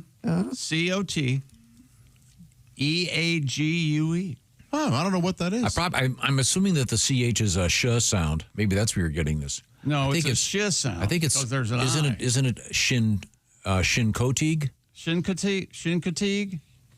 I would think that the co would have. Anyway, I don't hang know. on, It's- because there's they're- another one. It's the wild ponies compete in the 100th swim across the Assateague River. Oh. Or Assateague Channel. I'm sorry. The Assateague. It's the Assateague? Yeah, that's what it is. Oh, it's not the Tweet channel? What about this story is worth going through having to pronounce these words? I'm sure for the... According to the fire department, and Shin is in it again, foal number 36 was the champion of the short channel swim and crowned King Neptune. Oh, okay. We had a story about the Assateague channel not too long ago. Oh, really? It's near the Assateague fork in the river. What is he trying? No, it's ASSATEAGUE. Yeah. And there, look at the photograph there. It's all those ponies. Beautiful foals. And they live on this island, right? They all year round. Beautiful. Just, I mean, this is a fundraiser, so people come to see. Look it. at that Appaloosa on the left. I mean, that is just breathtaking. Like I know anything about this. The tradition began in 1925, 100 years ago, Tom, as a way to raise money for that place's volunteer fire company. The horses were made famous in the 1947 classic children's novel, Misty of Shake by author Marguerite Henry. Oh, not familiar with that. No, not at all. Horse tome, but I'm trying to find more about the acid. You guys know me. I love my horses. I think this should be or could be a good place to start the book burning with this book. Misty of Shinka. Apparently, it is loaded with bestiality. Very. What if that was one review of anything? By the way, loaded with bestiality. Officials in Virginia in 1984 tried to curb sunbathing on Assateague Island. Oh.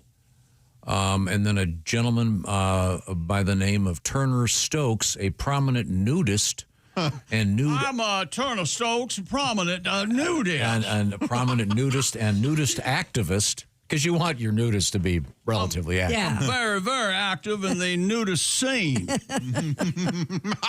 He created promotional materials, including T-shirts emblazoned with Bear Assateague. My best-selling T-shirt was printed, emblazoned on the front. Hey, my eyes are up here. Oh, that's very good, sir. Yeah. That's very good. Sold 100 copies. Oh, this is this gentleman's obituary. I'm sorry to hear that. Do nudists get? You're a ghost. Do nudists get buried in the nude? That's a great question. I kind of hope so. I mean, I don't think it's doubt- a rule, but There's no open casket, I bet. And I bet I bet they do. I bet No. immediate family are the only ones that know it. No, they wouldn't do an open casket with Maybe a just naked body. well, they have the ones that are like the Jeeps, the Jeeps that have the half top. Sure. Do you want to see it? Actually, it's called a cab, I believe, isn't Is it? it? I don't think know. the casket in the business is called a cab. Half cab, full cab. Huh. Full cab is closed casket, I believe. And half cab is open. Wow. Or maybe full cab's both ends open so you can see their feet. Those nice shoes on. Let us Yeah. get a last look-see. Anyway, it is the Assateague. I think we're pronouncing it right. Assateague. Well, that's not the one we were worried about. It was And I found the song. Shinkatigue. Oh, the I think I found it. Okay. It's a girl. I'm sure it's a girl. It might be Nancy Sinatra or something. I think that's exactly correct. Is it? Yeah, give me a second. You can stall doing something while The World Dog Surfing Championships took place in NoCal over the weekend. 20 canines took to the waves in Pacifica for the annual contest, draws thousands of spectators to Pacifica State Beach. I'd love to see this. No, they made a movie of this. It was about a particular breed of surfing dog, though. What was it? You guys never saw Pointer Break? Never saw that. You guys never rented Pointer I did Break? not. Or, Didn't they wear masks? Former president. I know I'm a play. That would look so great on paper. This is going to kill. Judges looked for how long the dogs remained on their boards, which looked effortless to the video I saw. How long they held their balance and whether they performed any tricks while surfing. The top dog, named Moon Doggy. final overall champions were Chocolate Labradors, Cacao. I didn't know they surf. I think it's cacao, wouldn't it be? Cacao? What do you think? And Koa. Ace I don't is know shaking his head. I know cacao is dark chocolate, right? That's how much sweet. Ergo, it's a chocolate lab. Petey the Westie took home the gold in the small dog category. Isa, a 5-year-old French bulldog, Bully, won the single surfer heat for medium-sized dogs. You've got to watch these videos. A bulldog on a surfboard, real funny. Yeah, they're all funny. I assume that they have lifeguards out there and dog lifeguards. Yeah, dog lifeguards. Well, I say whistle and visors. Yeah. Dogs wearing a whistle and a visor. With their little zinc nosed. I always wanted to have my dog wear a visor. They did not take to it. You got to start them early when they're puppies, so they're used to the visor on their head. That's right. That's right. Yeah. Okay, Chick. I think this may be the song you're thinking of. Let's hear it. I can't wait. Not Sugar Shack, but something called Sugar Town. Yes, Sugar Town. That's what I said. You did. You say sold that. me on Sugar Shack. No, I didn't. Shit. Yep. This is it. Is that Nancy Sinatra? Yeah. Son of a gun. I thought not just boots made for walking. Here it comes. That's Yeah. Shit. I bet you had fun with this. It's by the way, it's more of a sh than a shit. I will tell you the first There's a time nuanced. I heard shaving cream. I lost my mind. She had a sequel to this called Flower Town. It's That's right. probably the whole baking theme. Flower Town. How you remember all this stuff is just Shush, mind-blowing to me. I think you'd be. You probably have some song will bring back. Had you heard that song before? I don't think I'd heard that I don't one. think I had either. The only other Nancy Sinatra song I know of, besides These Boots Are Made for Walking, is that Bang Bang at the beginning of Kill Bill. Oh, okay. Bang. He shot me down. Yeah. I don't think that was her hit. What was the relation? Father-daughter? Yeah. Okay. She For hosts, those who don't know, I just want to. She hosts a show on the Sinatra Channel on Yeah, she's great. Sirius. That's She's pretty still interesting. alive? Yeah. Yeah. And still looks great, too, by the way. Let's not be stupid. Well, let's not be dumb. I'm not worried about her No, she calling does. in. No. There's no difference between her and catcher's. Are you familiar with Joanna Cassidy? No way. She's Yeah. Beautiful. Yeah, she just turned 80 and she did a photo shoot in Malibu. It's amazing. She was on great. what show?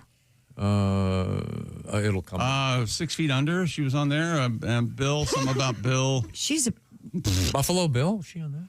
what? The one with Dabney Coleman. Yeah. Oh, boy, that Nancy Sinatra sure looks good. Boy, oh, boy. Yeah, boy, she is.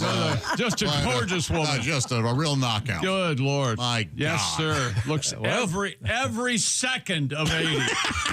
How old is Nancy Sinatra? It's right there on her face. Too old is the Now, did you see, and it's on a sad note, did you see that Yeah, Lonnie Anderson died from WKRP? Yeah. The former Mrs. Burt Reynolds? I thought she was already dead. Oh, you did? That's me, though.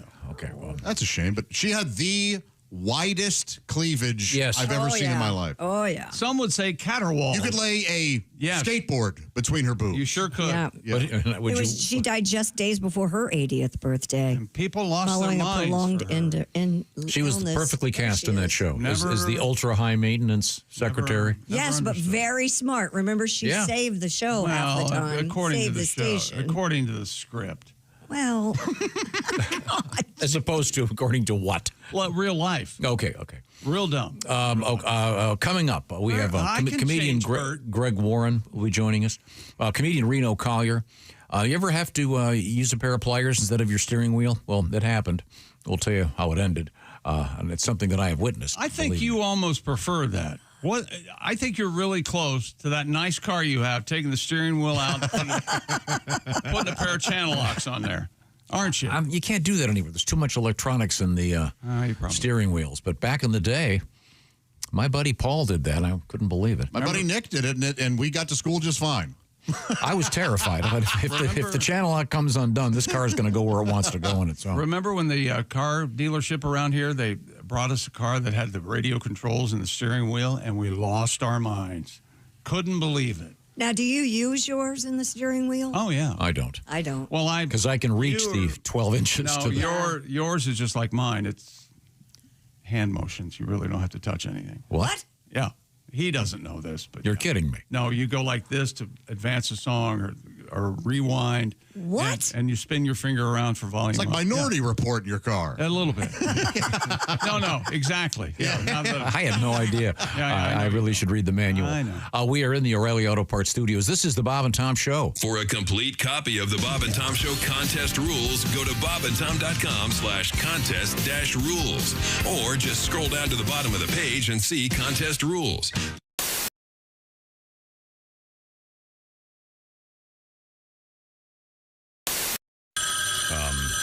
Wait a second.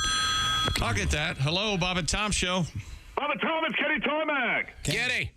Hey, Shooter, I'd love to say we just landed, but I'm still driving. I know. I know. Like I said yesterday, with all these spring breakers clogging up the airlines, I rented a car, making the most of my wizard number. But it's fair to say I've had my fill of zone 4 people. I know. I just crossed over into IL from IN, and for once I didn't have to do a touch-and-go at ORD first. Oh, nice. I'm at a truck stop, and like most road dogs, I had to re-up on my supply of sugar-free Celsius and veggie straws. And I'd be giving anything to be in the Sky Club about right now, but unfortunately, my rental car has a nail in the tire. Yeah, I got to find a place to get my tire fixed. Yeah. I'll take a bird strike any day over this, but this is really going to set me back. Bob and Tom, hang on a sec. Let me ask this trucker if he knows a place to get my flat fixed around here. Okay. Excuse me, sir. I found myself in a predicament. My right front is low. Picked up a nail. Would you happen to know a reputable tire place around these parts? Oh, you've definitely got yourself a flat there. That's going to turn into a roll alligator. I only won't attend to it. That's why I roll on Goodyear tires. I don't use those commie brands. I wouldn't put those on a moped, but if you can make it up to Pete's Tire Center, you're only 2 miles away. I think it sounds good. Yeah, I'll try to find Pete. What you want to do is take a left out of here. You're going to go maybe a mile and a half on the south side of the road. You're going to see a sign for Joe Gin Spa. Now, if you can't make it all the way to Pete's, be sure to stop in there. Hey, Todd, I've got to take this. I got to call on my burner. They may not fix your flat at Joe Gin's, but you're going to feel like they did. Here, I've got a gift card that's got $40 left on it. I haven't been in almost a year on account of my cholesterol being what it is. When you get there, ask for Lou. Tell her you'll pass on the table sign, but you still wanted to take a look at your undercarriage. Hey, gang, looks like this might take a while. Let's circle back and reload for tomorrow. We just landed. Okay, thanks. Easy, I'm right here. My God.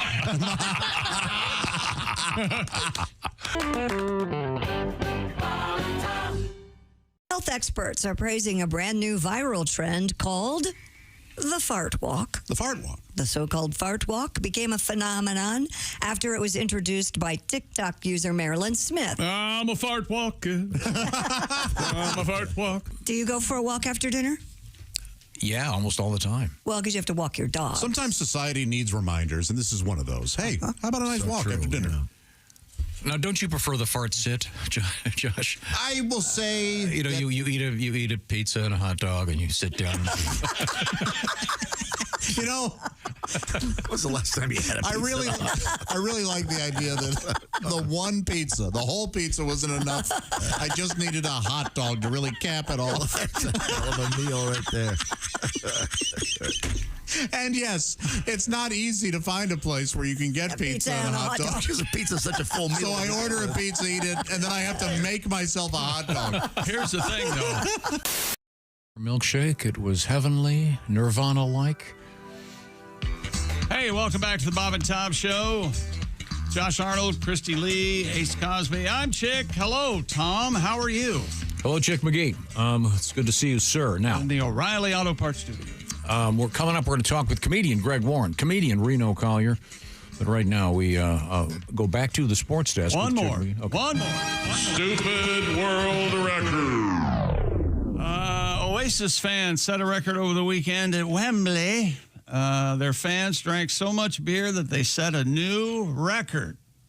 Fans of the band drank 250,000 pints. Wow. Man. And as we know, a pint is 16 pints a pound. That's right. 2 cups, yes.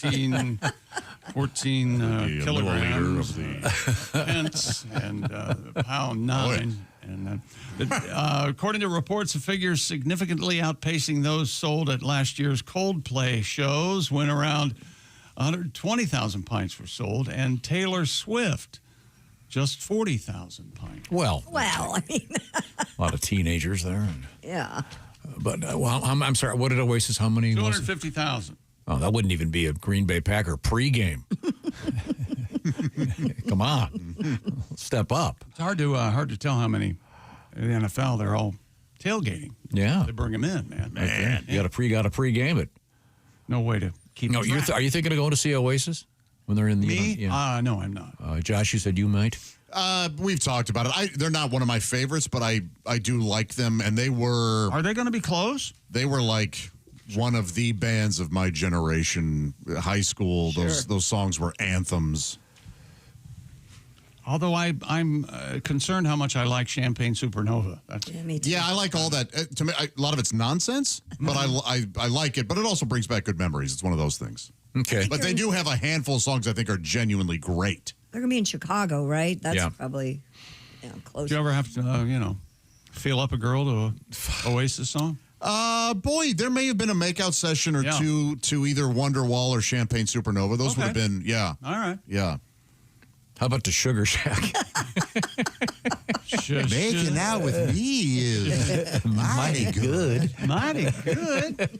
If you're just joining us, you're lucky because you're not going to have to suffer through me playing Sugar Shack. Hey. And that's sports, ladies and gentlemen. That's sports. Let's check in with Christy Lee. She's at the Silac Insurance News Desk. Christy, what's happening? Mental health experts say there's a trend out there called man-keeping. Are you aware of this?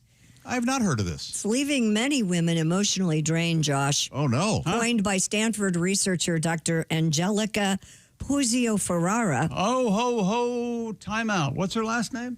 Her name is Dr. Angelica Puzio-Ferrara. I believe that's Pussio. Ferrara. The term Doesn't that sound like a really exotic car? a Puzio-Ferrara? I'm driving the Puzio Ferrara. Yeah. He's a pussy wagon. Yes. Smell my elbows. He is. She says the term refers to women managing the emotional needs of the men in their lives. Oh, God. Well, that sounds terrible. Like handling their stress or encouraging friendships. A major factor in all of this, apparently, is men's shrinking social circles. Phew, I thought you were going to say something else was shrinking. Whew. In 1990, half of American men leaned on friends during personal struggles. By 2021, only 20% did. So as a result, many women became their partner's sole emotional support, essentially acting as a therapist to them. Ladies, you don't have to do this. These men have OnlyFans women that they can talk to. Right. And also, the NFL season's about to start, so emotions be damned. It's time to tune in the games. Experts urge men to strengthen male friendships and share emotional burdens more broadly. Okay. Do you think you do that? Yeah, I think I'm fine in that category, What- yeah. Yeah, you're the most healthy, emotionally, mental person I And know. that doesn't say much. I mean, it's... Is that right? You think he's the most... Yes. You don't think so? Not in the world. Not in... No, but in this circle. Yes, in this circle, yes, yeah. Admittedly, yeah, the chimps are running the boat here, but Hang on a second. he's the one that... Are you? Yeah, you're probably right. All right, never mind. This seems like BS to me. Well, no, I think women do feel that they need to do that sometimes, and maybe they are with partners who are unable to. Guys don't. Do you hang out with the guys very often? I'll go to lunch occasionally. Women don't need their emotions managed. They don't need guys to manage their emotions. They just need guys to listen about the emotions, which just sucks. Are you even aware that there's such a thing called an emotional quotiont? Do you know about that? I did. You know about this? I'm too busy dealing with other things. Attaboy. I mean, isn't this just this is being a spouse to someone anyway? You're going to be. Yeah, well, of course. You're they give emotional support. man keeping. It sounds like someone's trying to sell a book. It does smack of that. Yes. I like the way you pronounce it. It's giving it the respect it deserves, though. It just well, the thing about it, this isn't a new idea. This isn't anything new. Like Tom said, this is kind of how it works. Oh, you mean your significant other wants you to support them emotionally? No kidding. God. But I don't know that you need to encourage guys to have more friends. Guys have as many friends as they want. That's the thing. Yeah, they don't. Yeah. If they want more friends, they'll make them. If they Right. don't, they won't. So yeah, maybe he's just not that into having friends. Yeah. That's possible. Yeah. Well, Yeah, well, I don't know. I don't see you guys doing a lot. I don't see Tom especially doing a lot with the guys, like going to a game or. Yeah, but why is that? Whatever he's doing works for him. I know. So why? Maybe He has a man keeper. He doesn't. You don't need any more friends, do you? I have dogs. I have kids. Yeah, that's the thing. And they have to be my friend. It's kind of, maybe that accidentally explained a lot. In both categories, if they're not your friend, you don't feed them. Yeah, more or less. Right. Some might say they owe you. Yeah. Well, what's coming up, Christy Lee? We have a tattooed guy in the news who says it makes him unable to watch porn. Filthy, filthy people, tattoos. And well, when you see this guy. What? Yeah. I have 9 tattoos. What? What are you talking about? No, this guy is, Is he dirty? No, he's a freak.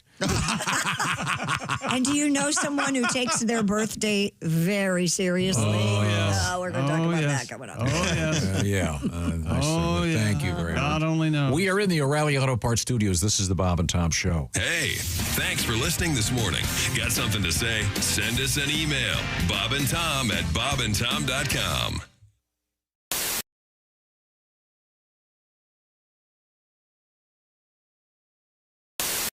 The stock market goes up. The stock market goes down. The stock market goes up and down. Now ask yourself, do you still want to be dealing with all this noise during your retirement? Didn't think so. With an annuity from Silac, you'll get guaranteed payments all throughout your retirement. Mute the flute of market mayhem with an annuity from Silac. Your relaxed and well-earned retirement? It starts here. SILACINS.com. That's SILACINS.com. And I asked Frank if he could sing, and the answer is not really. Probably you're correct. But I thought if we provided you with some great song lyrics, the song Piano Man, you could perhaps go through this with your various famous people doing it. And I have a random list here. So I hope this isn't unfair, but let's just try this right now with the lyrics to Piano Man. Ladies and gentlemen, it's comedian Frank Caliendo. I'm sorry, it's John C. Reilly. Oh, I think I could probably sing this one. It's 9 o'clock on a Saturday. The regular crowd shuffles in. There's an old man. It's better than you thought it was going to be, isn't it? Sitting next to me. How about nice, John? How about Morgan Freeman? To his tonic and gin. He says, son, can you play me a memory? I'm not really sure how it goes, but it's sad and it's sweet, and I knew it complete when I wore a younger man's clothes. How about Tracy Morgan? La da da da da da. That would have been better as me. Da da da da. Okay, Paul Giamatti. Sing us a song, you're the piano man. Sing us a song tonight. Well, we're all in the mood for a melody. And you've got us feeling all right. Adam Sandler. Here we go. Now, John at the bar, he's a friend of mine. He gets me my drinks for free. And he's quick with that joke. Would I light up a smoke? But he's someplace that he'd rather be. Jeff Goldblum. He says, Bill, I believe this is what? It's killing me.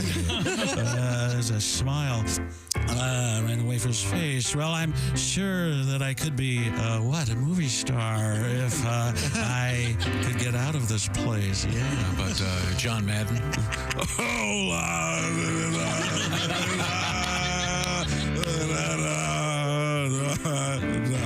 Oh, speaking of sports, Mel Kiper Jr. Now, Paul, talking about a real estate novelist who never had time for a wife. Spent too much time doing a thing, and he's talking with Davey, who's still in the Navy. You know, the fact of the matter is probably going to be for life. And the waitress, tremendous job talking politics. And the businessmen, they're slowly getting stoned. Tremendous job, probably going to keep them lower in the draft. Yes, and sharing a drink they call loneliness, but it's better than what? Drinking alone. Seth Rogen. sing us a song? You're the piano man, I guess. Sing us a song tonight. We're all in the mood for a melody, and you've got us feeling all right. I got something that makes me feel all right, too. How about Al Pacino for an ending here? It's a pretty good crowd for a Saturday. And the manager gives me a smile because he knows that it's me they've been coming to see to forget about life for a while. And the piano, it sounds like a carnival. I thought he was going to cut me off, so I got big. And the microphone smells like beer. De Niro time. And they sit at my bar and put bread in my jar and say, man, what are you doing here?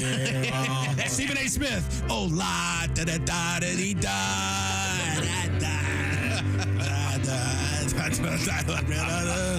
Sing us a song, you're the piano man. Sing us a song tonight. Well, we're all in the mood for a melody. And you've got us feeling all right. Very nice. Frank Caliendo does Billy Joel. The Piano Man. Thank you very much. Yes. That was great, Frank. Oh, I feel so... Oh, you're welcome, guys. I always heard that his herb was top shelf. I just could not wait to find out for myself. Don't knock it till you've tried it. Well, I've tried it, my friend. And I'll never smoke weed with Willie again. I learned a hard lesson in a small Texas town. He fired up a fat boy and he passed him around. The last words I spoke before they tucked me in. I'll never smoke weed with Willie again. I'll never smoke weed with Willie again. My party's all over before it began. You can pour me some old Whiskey River, my friend, but I'll never smoke weed with Willie again. I hopped on his old bus, the Honeysuckle Road. The party was Vegas, it was after the show. Alone in the front lounge, just me and him. With one parting puff, Grim Creeper sat in. I'll never smoke weed with Willie again. My party's all over before it began. You can pour me some old Whiskey River, my friend, but I'll never smoke weed with Willie again. Now we're passing the guitar, telling good jokes. I know one's a-coming 'cause I'm smelling. Welcome back to the Bob and Tom Show at the Silac Insurance News Desk. It's Christy Lee. Hi, Jake McGee. Hey there. There's Josh Arnold. I'm here hanging onto the side of this cliff and he fell off. Acting. Greg Warren will join us later today for the Warren Report, brought to you by Champion Windows. Visit championsavenow.com. There's Ace Cosby. I'm Chick McGee. Hello, Tom. How are you? Doing great. By the way, a little something if you've got a few minutes you want to kill. Thank you very much. Yes. My tea delivered. I'm having my beverage delivered because I'm incapable. You all right now? We have a great video out there. It's the puppets. The Bob and Tom puppets are back in action. Of all the ideas you've had, and I've poo-pooed many, I was the first to poo-poo the puppets until I saw them. I can't get enough. I'm mad for the puppets. This one's good. It's very good. The puppets. It's an actual segment of our program, except instead of us being here, it's the puppets. Wait a minute now. Ho. Slow down and walk me through that one more time. What's going on? It's an actual conversation with the puppets. I can't really. We're talking with the puppets? No, they're talking with each other. Well, the Bob and Tom Show puppets. Have you seen this video? I have, and I'm giving you a hard time because I think you're being more than obvious about what's going on. But I know how you like to explain things. Okay, well, I will not mansplain it to you because you have enough of the essence of a male in your body to understand it. Enough. Thank you, Tom. Just enough. Just enough. Genetically, I am. If you get a chance, go to the Bob and Tom YouTube channel. Yeah. I think you'll enjoy it. It's real funny. Congratulations to Noah for putting that together. It's really, there's a bunch of very subtle stuff with the puppets. Keep an eye on closely. Keep an eye on Godwin's mouth at one point. Oh, yes. It's very, very Well nice. done, Noah and Austin. Yeah. Yeah, it's very good. Austin will cry if you don't mention his name. Okay. Which one's He's one of those. Which one's Austin? He's the one that's always crying. Oh, Yeah. I thought his name was Aaron. That's the other one. The other, yeah. There's another. Don't worry, you. I stand Don't correct. speak to any of them. Okay, good. Well, do you want to do a little bit of today in history? Of course I do. Is there any way I can stop you? No.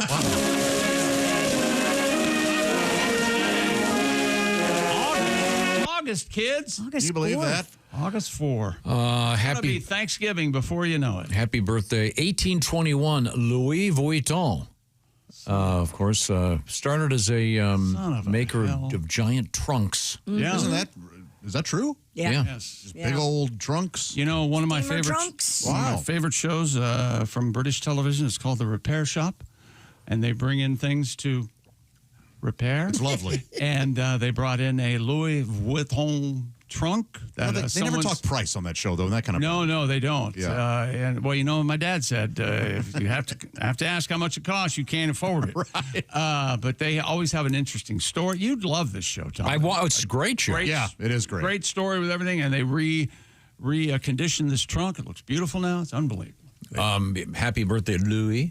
He was not one of the famous Louis that was a president, or what, king, I guess, in France. Is that what they Yeah, no, not one of those okay, guys. okay.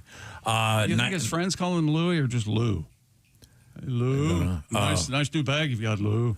Lou. 1900, happy birthday to the Queen Mother. Right? Yeah. I don't know. Where are we? Which Queen one? Mum. Who lived 190 or something? That lady? She sure did. Yeah. Queen Elizabeth. Something Right. real. That was Her mom. her mother. Yes. They call her Elizabeth Senior. She had sex with George, Elizabeth's dad, right? Right. Yeah. Yeah. That's how that works? I think so. You really filled her up. didn't Elton John's mother is the Queen Mother also. Oh, no, she's a mother of the Queen. Oh, sorry. Get confused. And didn't George become king because his brother didn't want it? Yeah, abdicated. Yeah. For that Not only beautiful that, Wallace but Simpson. he resigned. Yeah. Did you ever get a good look at Wallace Simpson? Yeah, I know. That's why I said that. Yeah, Handsome. What was she doing? Supplying boys to him? What was happening? No. Oh, boy. I don't know, but What is it? There's a tongue in her. Not a look. she had something. Yeah. Gave up a throne She for her. created a northeasterly wind with her mouth, maybe. 1901, happy birthday, the great Louis Armstrong. Yes. Cornet player, trumpet player. Satchmo. You know why they called him Satchmo? No, why? It's short for satchel mouth. His mouth would get so big. It was like Oh, a satchel. really? Yeah. So Satchmo. That's Happy birthday, friend of the show, Billy Bob Thornton. Tremendous actor. He sure is. How old is he today? Close to 70. 70. He is wow. 70 today. Born in 55. All right, Monday, let's see what you got. He's got that So good in that. terrific commercial right now for T-Mobile. Yeah, he's just walking down a roll. And then they back up, and he's in the middle of nowhere. And he has a good Oh, reception. hell yeah, I'll take your money. Now, do you know who this one is, Christy Lee? I don't know who. Born in 68, Daniel Day Kim. Daniel Day Kim. One word. Lost. Yeah. No, I don't. Good actor. Yeah. But The yeah, brother of Daniel Day-Lewis. That's right. The Korean half brother. Really? Yeah. Oh, yeah. He was in The Last Airbender, which is a movie about flatulence. Boy, I wish it were. I saw that. Oh, good. A little Not entertaining. Did you ever watch Lost? I did. Yeah. I watched the first episode. Nope. And they had a polar bear in the Got real mad. baggage department or baggage area of the plane. I go, Yeah, what? they never. This is crazy. To understand that, you have to go to law school. Lost school, that is. It's very confusing. Yeah, and now no you thanks. liked the end of it, didn't you? Very much, yeah. I didn't. I thought it was. They Is ran that the one where he's carrying his own body in the basket? the bald guy. I don't remember. I was real confused. But you liked it. Loved every second of it. Yeah. 1936 in this day, Jesse Owens won his second gold medal at the Berlin Olympics. In The Ohio State University grad, yes. And Hitler, if you saw the video, not happy. No. He's not. Apparently, he better. That's one of the greatest things ever. Yep. Yeah.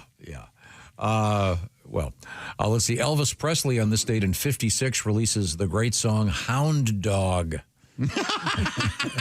I'm sorry. Now, what was the name of the song, Tom? Hound Dog. Hound Dog. Would you say that You don't like that song? was a rockin' song? Yeah, sure, it's fun. It's fun. Didn't Hoyt He doesn't Axton's like it. mom write that or something? Isn't She that wrote legend, or- one of his biggest hits. That's not. I don't think Not that's the one. Hound Dog? Purple Rain hit #1 in this date in 1984 and stayed there for 24 weeks. I like Prince. I like most of it, but You didn't like Purple Rain? I care for Purple Rain. Nope. Which is, of course, about a golden shower.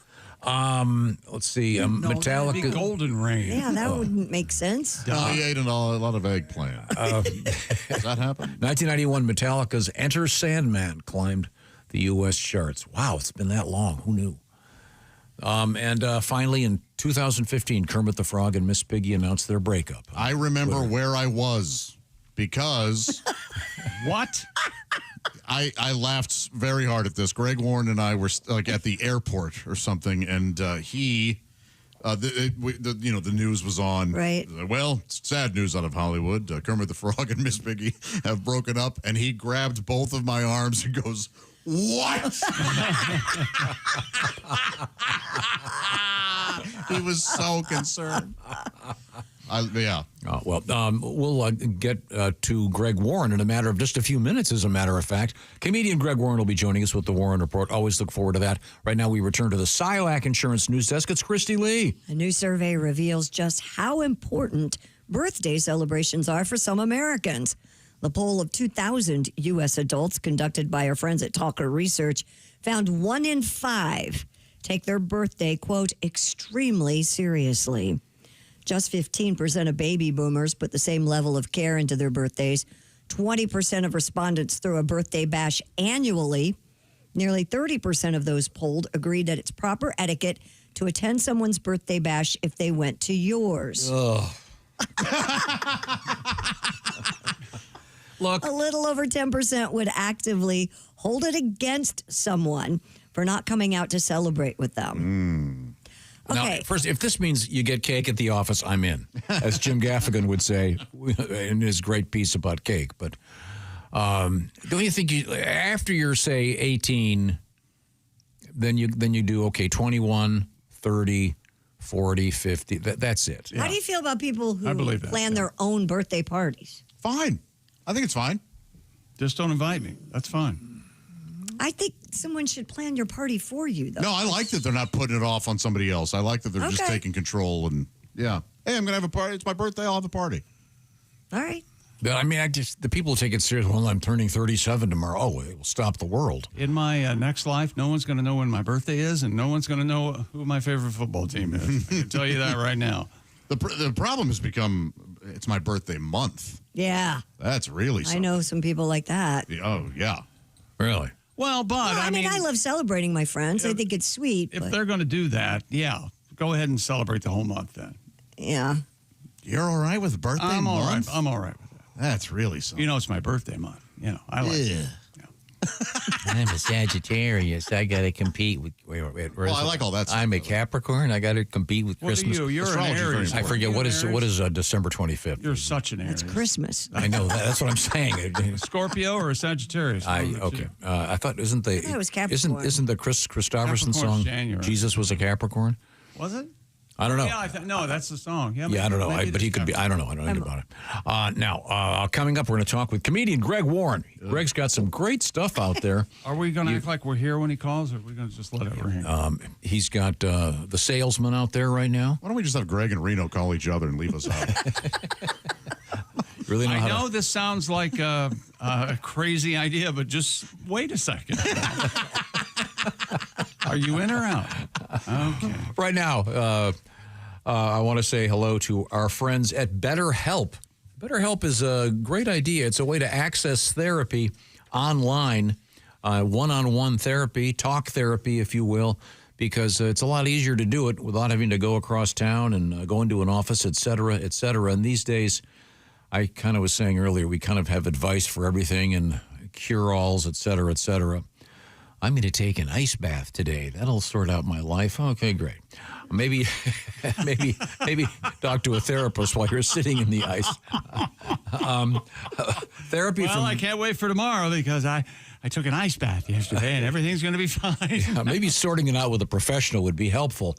Therapy can be extremely helpful, and BetterHelp is a way to access therapy, as I said, because the therapy is done online, like a Zoom call or a phone call or even texting back and forth with a therapist. Some 30,000 therapists are involved with BetterHelp, and nearly 2 million people have given them a 4.9 out of 5 rating for their app. So those are some amazing numbers, not to mention millions of people who have benefited, some 5 million by using BetterHelp. So get the details by going to betterhelp.com/BT show. That's BetterHelp, H-E-L-P, betterhelp.com/BT show. And once again, the therapy is done online, one-on-one, and you can do it at your convenience where you want to be. You can do it like a Zoom call or like a phone call or even texting back and forth, as I indicated. BetterHelp, H-E-L-P, betterhelp.com/BT show. And that /BT show will knock 10% off your first month. BetterHelp.com with a variety of therapists, by the way, with a variety of specialties. So try to get yourself hooked up and tell them the Bob and Tom Show sent you. We're coming back with comedian Greg Warren and the Warren Report. We're in the O'Reilly Auto Parts Studios. This is the Bob and Tom Show.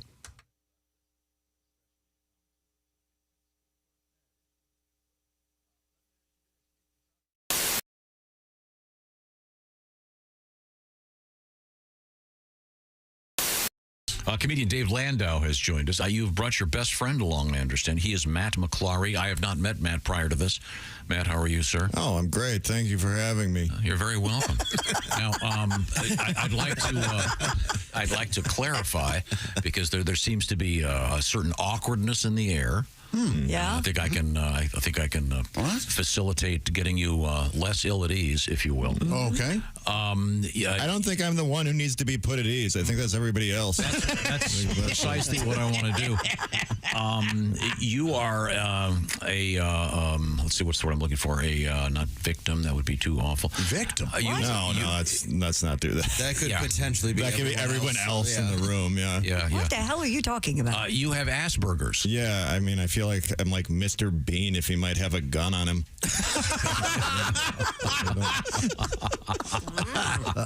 That level. The thing is, it's not actually called Asperger's anymore. In the DSM-5, it's just high-functioning autism. Like, I put a joke about it online, and somebody replied to me. They said, you can't use that word anymore. It's politically incorrect. It's a slur. So I replied, shut up, Asperger's. If it's a slur, I have it. That makes it my word. Yeah. I'm going to keep saying Asperger, and I'm going to put the hard R at the end of it, too. What is the phrase?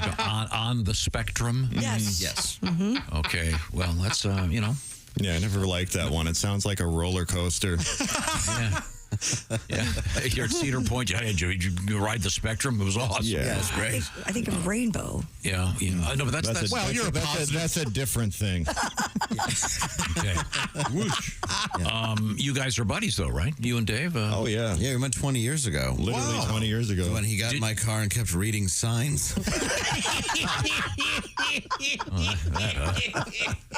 Yeah. Had you been identified at that time as, did they label your particular sphere of existence? Yeah, I was.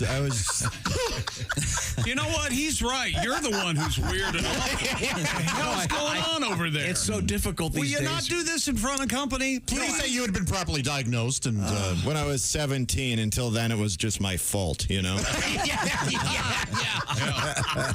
I'm from that generation.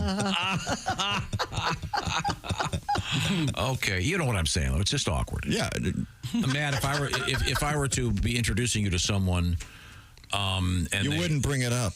I wouldn't. No. I wouldn't say don't be concerned about the blank stare and the weird attitude. And I would just say, hey, you figure it out yourself. You're on your own. I can't figure it. This is the perfect storm. Is what this is. I can say, look, I know this guy seems like a total weirdo, but he's on the spectrum. This guy seems like he's right. You wouldn't say any of that in polite society. He's like all of us. He's doing the best that he can. Well, I'm a performer. I might be turning it up a little. There's a human being under there. And you're here. I blame Landau. You knew all this would happen. You're smiling over there, Dan. Look at him. The stock market goes up, the stock market goes down, the stock market goes up and down. Now ask yourself, do you still want to be dealing with all this noise during your retirement? Didn't think so. With an annuity from Silac, you'll get guaranteed payments all throughout your retirement. Mute the flute of market mayhem with an annuity from Silac. Your relaxed and well-earned retirement? It starts here. SILACINS.com. That's SILACINS.com. Hey, Bob and Tom Show USA. Indianapolis Motor Speedway. Larry King. Wow. Larry. Nice to see you. Let me sit down here. Ouch, my back. Wow. Sorry. Wow. Oh, I'm sorry. Wow. Hey. You know, you're giving off a weird vibe when the Walmart greeter tells you to pound sand up your butt. Dot. Hey, what's with Cher and the Sunny thing all of a sudden? Would somebody tell me anything? Anybody else now think the C word was invented because of her? Cher, of course. Yes. Yeah. And how about that Carol Channing thing, huh? Yeah. I guess she was singing Hello Dildo. Hello, dildo. Yeah, man. Hello, dildo. Yes, Only got married. Only got it twice in Twice in 41 years of marriage. Wow, she needs Viagra. And I said it before, but never address an Indian in war paint as Chief Big Pussy. Don't do it. Just don't do it. And finally, I gotta say, kids, it's been a stone gas being here, by the way. I gotta say, this body-piercing craze is getting out of control. You know, studs through the tongue, rings through the nose, eyebrows, the nipples, the belly button, and now a series of interlocking rings and hoops through my schwanz. Oh, did I say my schwanz? Oh, somebody stop me. You know how embarrassing it is to go through the metal detector? I'm sure. Larry King, you've got a solid nickel's worth, kids. Thanks. I'm out. Peace out. That's Christy Lee. There's Josh Arnold. Hi there. Hello, everybody. We're in the O'Reilly Auto Parts Studios. Think O'Reilly for all your car care needs. Get the parts and service you need fast from the professional parts people at O'Reilly Auto Parts. Tom, we have a special guest. Oh, there we go. He's the comedian Greg Warren. Greg, we got some love letters about you today. Apparently, were you in Madison over the weekend? Yeah, I opened for Nate. Nate Bargatze, yeah. The Mr. Warren killed. And Nate's Big Dumb Eyes tour stop in Madison, writes Connor, just writing to give Greg a huge Wisconsin shout out. All right. So isn't that nice? From Madison, That's Wisconsin. amazing. From Connor. Yeah, it was pretty awesome. I'm coming back there. One show, October 5th. All right. Where are you going to be?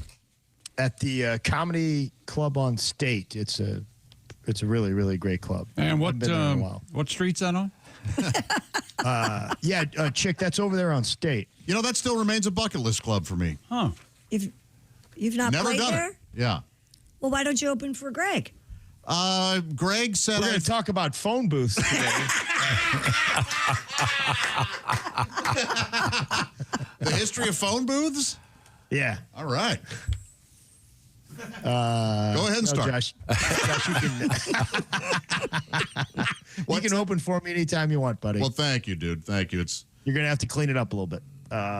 Never. Where are the phone booths all these days?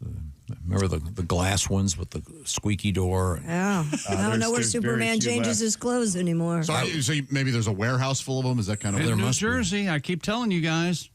I was just in London, England, and we came upon one, but it was just the phone booth and nothing in it.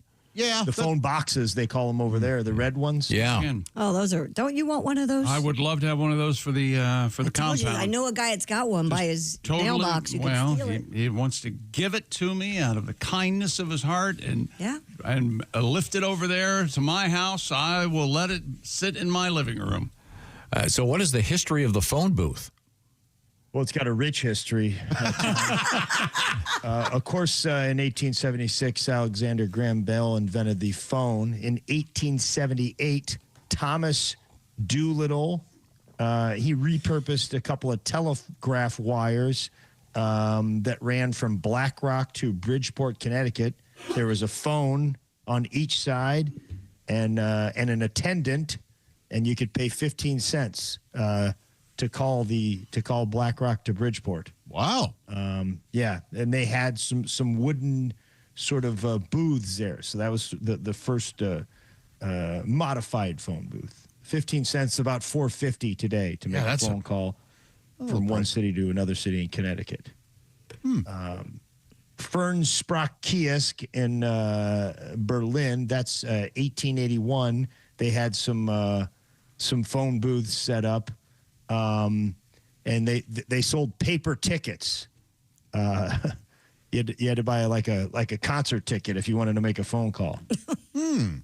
Yeah. I would imagine Damone was probably out there scouting. So you say you want to make a phone call. I mean, I'll tell you what, if you buy a couple of these Van Halen, I'll give you three phone calls. What does he say? Where were you last week when I was... Well, yeah. No, I don't have any Blue Oyster Cult. Where were you last week?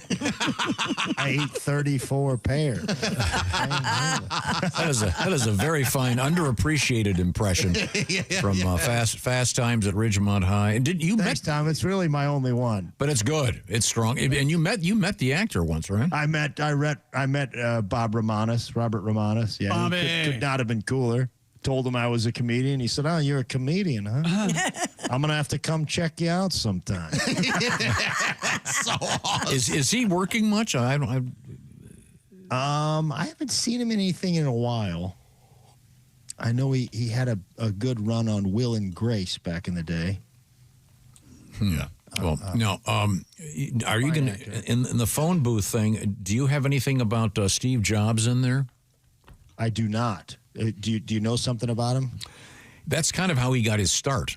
Phone booths? Is that right? Yeah, he developed a way to record the sound of the coins going into a phone booth, into a phone, at a payphone. Something that would fool the phone into thinking it would fool the phone into thinking you were actually putting the money in. So he was a crook. This sounds like stealing, Tom. That's not what this report has ever been about. Well, that's how he got his start, actually, with computers. So, that's fascinating. Yeah, it's true. And now we have the iPhone as a result. Wow. William Gray, 1889, was the first coin payphone that Steve Jobs ripped off. William, a year before, his wife fell ill, and he needed to make a phone call to see if he could get her some help. And he went down to the factory. That was the nearest phone call. And they said, well, you don't have a subscription. This was in Hartford, Connecticut. And he said, well, she's sick. And he said, well, you don't have a subscription. And eventually they let him make the phone call, but he felt like that was he wanted to right that wrong. And he put the first coin payphone in a bank in Hartford, Connecticut. And those early phone payphones, guys, it was done on the honor system. You know, you make a phone call, and then they say, okay, the phone call's done. You got to deposit 35 or 45 cents or something like that. Yeah. When did it universally become a dime? I think that was in the 20s or the 30s, Tom. It was 2 cents early on, and no, in the 20s it was 2 cents. Wow. So it must have been like the 30s or the 40s, because by the 80s it was a quarter. Yeah, because there's that great Jim Croce song. Oh boy. Yeah. Oh yeah, Operator. That's a terrific song. You never heard that? Operator's a great song. Of course, I've heard that song. Yeah. You're just disdainful, boring. Not boring at all. It's tragic. A dime. He left her There's for something in my eye. Do you think the fact that it was 2 cents, that's where the saying, hey, here's my 2 cents? No. My 2 cents. Oh, okay. worth? It does not. No, that came from, I think, there's some coin in Britain that's 2 cents. Oh, okay. And it was, I think it was like, I think that was like self-deprecating, like I'm going to throw my 2 cents in, meaning like I don't, this opinion probably isn't worth much. I got you. All right. But Josh, we think alike. I did when I saw that, I was like, I wonder if I looked it up. It's not the case. Okay. And when did it become a quarter? That was in the 80s. Now, do they exist anymore at all? Payphones? Are there any? There's very few. There's none in New York City. There was 4 up until 2023 on the Upper West Side. Some guy, Allen something, basically had like the phone booth preservation society. Yeah. That they were, yeah. I bet he really got the ladies. Yeah, I bet he could probably go on for half an hour about each of his socks every day. You don't think Not you a don't lot think of Alan had members. a heavy social calendar chick? Oh, boy. He was up to his neck in poon. You know he was. There's the phone booth preservation society. That's right. You know, it's a lost art being able to talk on the phone booth. Phone booths were very important to Superman, weren't they? Yeah, I didn't have any. Yeah, place to now change Josh, now. Where's he changing? he's racking up public indecency charges left and right. I remember, and I think it must have been the first Superman. Yeah, they do the where gag. Yeah. They did the gag with just the half phone booth, and he walked to change, and it was like the half. It wasn't the booth, and he rolled his eyes. And I thought, man, it doesn't get any funnier than that. Yeah. Yeah. I wonder if he just goes into like a T-Mobile in charge and changes now. And they're like, what are you doing? He's like, hey, you guys were the ones who you caused this. You have a bathroom. Yeah. You guys got to give me some. You did this, you know? When did they become all glass? Oh, that is because Because in the, I think Superman. I think in the 50s. I think they were in the 50s. They were lower. They went from wood to aluminum in the 50s. Really? Ah. Yeah. Huh. And they the have top half that is French folding door is what it's called. Yep. To make space or whatever. It was opened from the outside, yeah, so it didn't open in. Mm-hmm. Yeah, that was a key. Did you know about this, Tom? In around 1959, there was this like big thing on college campuses called phone booth cramming. Oh, sure. Yeah. That was sort of after the swallowing the live goldfish thing. I bet you would have done this. No, hilarious pictures of that. Yeah, way too claustrophobic. And Did you see it done? No, in movies. Really? But yeah, and that was being done, I think, well into the 80s. Really? Yeah, 1959 was the first one in South Africa. They got 25 college kids into a phone booth. Well, they're thinner. Well, something. If you were wrong, I'd say something. Yeah. But Josh, today, you and 24 of your buddies in college don't think you could have done that? No, but me and my buddy Steve, we did. You crammed yourselves in the phone booth? Yeah. Did you ever hear this? Just the two of you? Thankfully, I had a quarter I could call the fire department. Did you ever hear this, Greg? He's such a great fighter. He wants to fight him in a phone booth. Remember that? The great heavyweight fighter. Yeah. What does that mean? That you're like just real good inside? or something? Yeah. He doesn't want him to run around and dance. I'll fight you in a phone booth. Yeah, I like that. That's right. I like it. Yeah. I didn't care for the running around and dancing, frankly. Although now that I think about it, as a wrestler, I was a little bit more of a running around and dancing. I was a junker, man. Okay. I didn't. Is that what they call them? Junkers? What? I was a bit of a junker, chick. Yeah. Is that a negative term? They did that's a negative term for a wrestler, a junker? No, it's not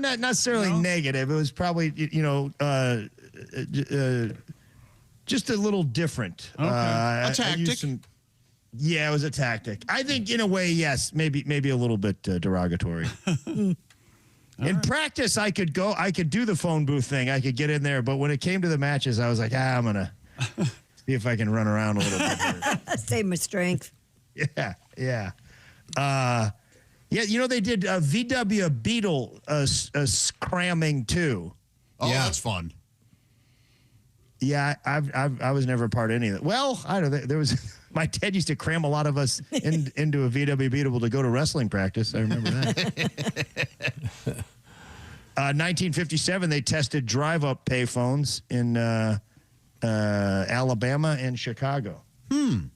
How'd that Some go? of these used to be payphones. They've repurposed them for some pretty funny stuff. Germany, they have a teledisco. Yeah. Yeah. Just it's a one person discotheque. What? Yes. Really? Go in there and play some music and dance. Okay. By yourself? Yes. Well, yeah. Well, I mean, unless you're one of these crammers. Yeah. Eisville Boogie.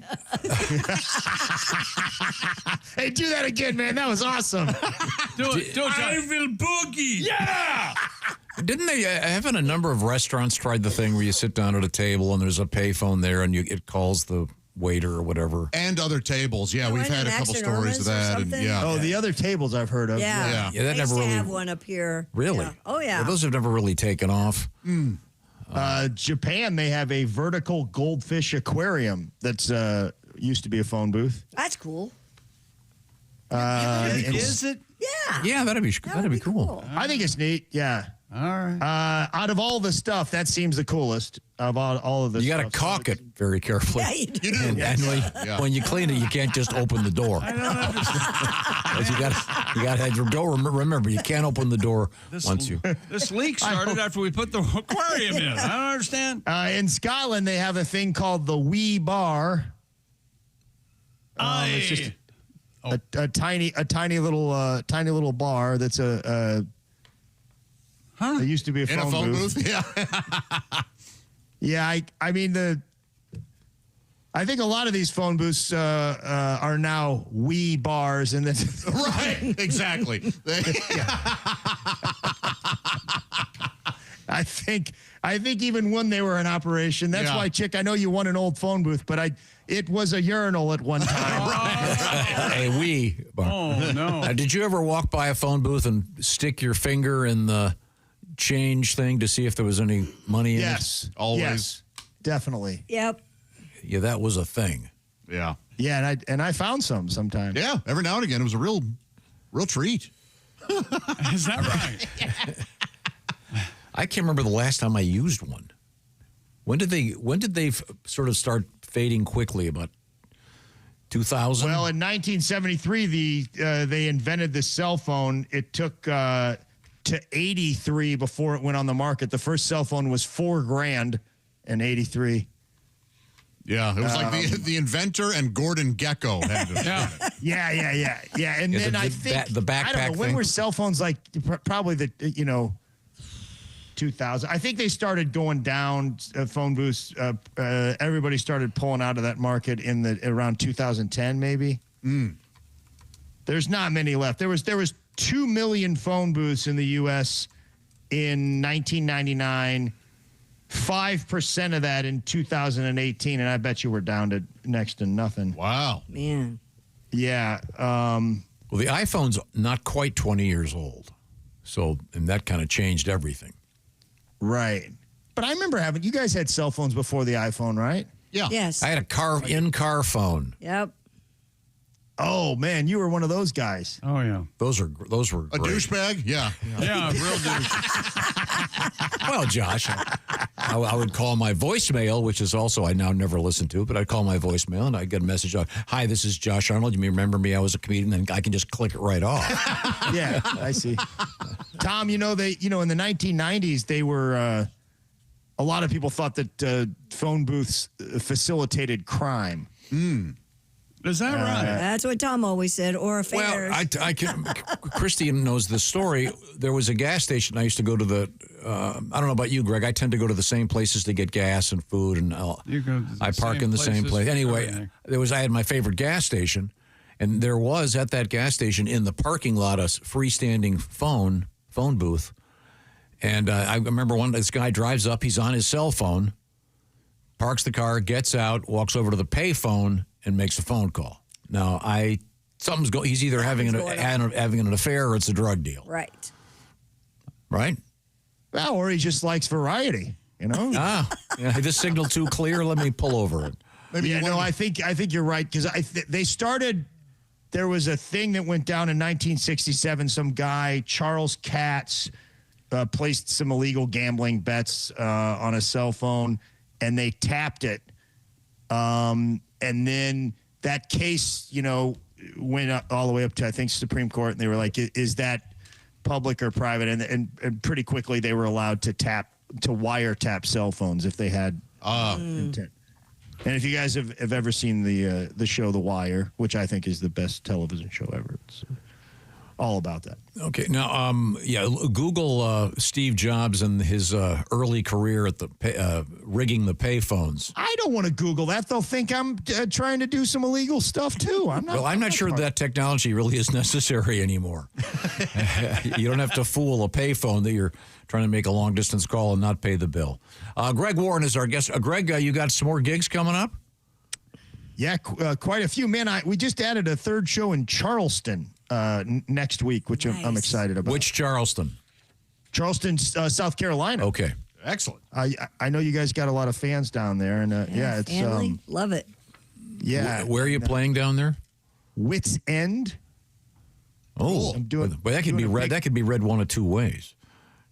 Wits End? Yeah, you want to make sure you have a good show there, because that's just begging some headline writer. Well, wit ended last Friday night when Greg Warren took the stage. Boy, you know what I'm I saying. can't remember the last time they wrote an article in the paper about my act. So I either way, Tom, I think I'm winning there. By the way, comedian is Boffo last night. Greg Warren's act is terrific. You can see some of his recent work, The Salesman, on Nate Bargatze's network, and prior to that, let's see. Did I tell you that I ran into a guy and he's a farmer and has like 150,000 acres in Kansas, and turned him on to the Greg Warren comedy because you've got Where the Field Corn Grows. Poor guy. Another must And listen. the newest one, The Champ. The Champ. Yeah. The Champ. So check it out with Mr. Greg Warren. Thanks, Greg. Always a pleasure. Thanks, guys. Good to talk to you. You too, Greg. Right now, I want to talk to you about Mr. Chick McGee and those Raycon earbuds. This message sponsored by Raycon. Don't you just love when one of your favorites come back? Well, here it is. Raycon's fan favorite everyday earbuds classic, now with active noise cancellation. Everyone's favorite. You can tune out all the noise around you and tune into something that you want to listen to. The latest version of Raycon's everyday earbuds classic now features active noise cancellation. Only thing they were missing, and of course they have the 8 hours of playtime, 32-hour battery life, and Raycons will never leave your ears. The audio quality rivals all the big audio brands you know and love at half the price. And Icon has returned. Get yours today with free shipping on every pair of Raycon earbuds. Go to buyraycon.com/Tom to get 20% off the fan favorite everyday earbuds classic. Right now, Raycon offering 20% off their everyday earbuds classic. That's buyraycon.com/Tom. Thank you very much, Chick McGee. Coming up, we're going to talk with comedian Reno Collier. We have Christy Lee at the Silac Insurance News Desk. We're in the O'Reilly Auto Parts Studios. This is the Bob and Tom Show. Hey, thanks for listening to the Bob and Tom.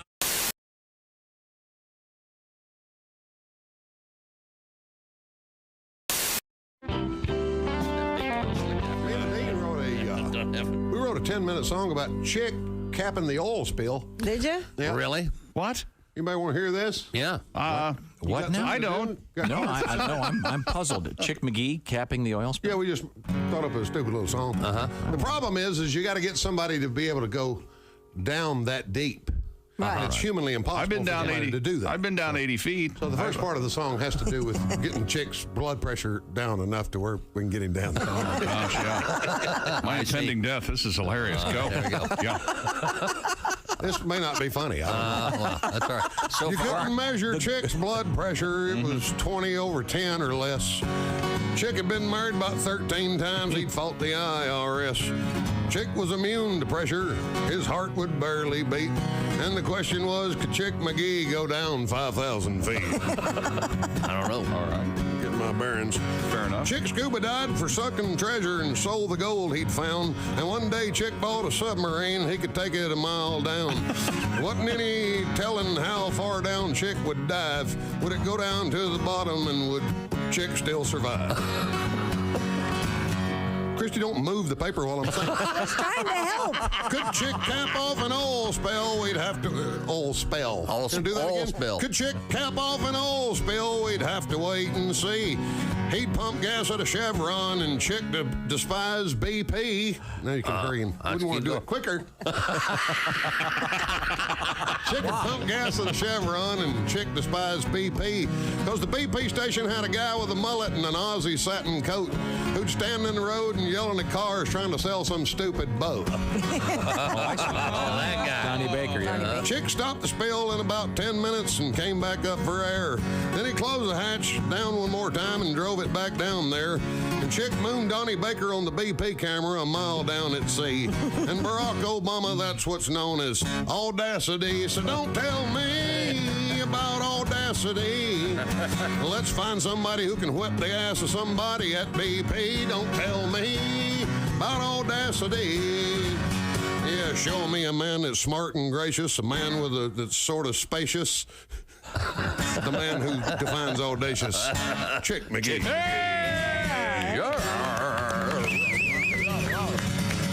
The song would have been better if Christy had moved the paper quicker. Yeah, I have to blame Christy. I apologize.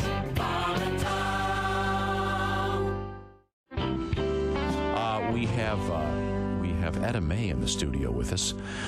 Etta May is the mother of several. What is the official count now? 4. Okay, great. Not counting my husband. Yeah. You're done, right? Thank you. My oldest boy, Bud, is 17, and then Corona, she is 16, and Miller is 13, and then Jack is 8. There's a theme there. Well, Jack. no, trust me, after the third one, I had graduated to hard liquor. Understood.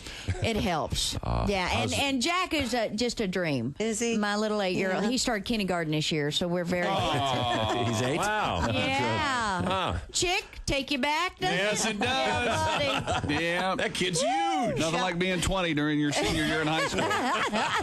You're popular. Yeah. You can drive and Drinking. oh yeah. Okay. Drive your buddies around. Yeah. So we're very proud of him, and my 17-year-old is problems are arising. And I'm seeing flags. Let's put it down. The other day, he walked in the house. He had pierced his bottom lip. Ooh. Jeez. And tried to hide it from me. It's like, you know what? Be a man. Own it. Don't hide it. And it's, it's like, hello, you got a spike sticking out your bottom lip. Man up. I might notice that at breakfast when Cheerios keep getting hung up on it. Yeah, my son, for his graduating class, now looks like a ring toss game. Okay? Yeah, he tries to hide it, and it's like, hey, Mom, I'm gonna go to my room, okay? And it's like, come here, what's the matter with you? Why are you talking? Come here. And I said, put your hand down. And it's like, oh, honey, what did you do? And I said, did that hurt going in? Did it hurt coming out? Oh. Hey, any holes be put in my kid's head, I'll do it. The problem is the kid he runs with. That's the bad influence. This kid has so many piercings, he looks like he was attacked by a nail gun, okay? Somebody from Home Depot did a drive-by on him. I mean, I call him Tackle Box. Sounds attractive. Oh, yeah. Gunner, you can take him fishing. Really? He's got a couple fish hooks right here. Oh, yeah. About 13 lures in his ear, a couple sinkers coming out of his nose. It's convenient, yeah. The kid can't even walk past my refrigerator without all the magnets going.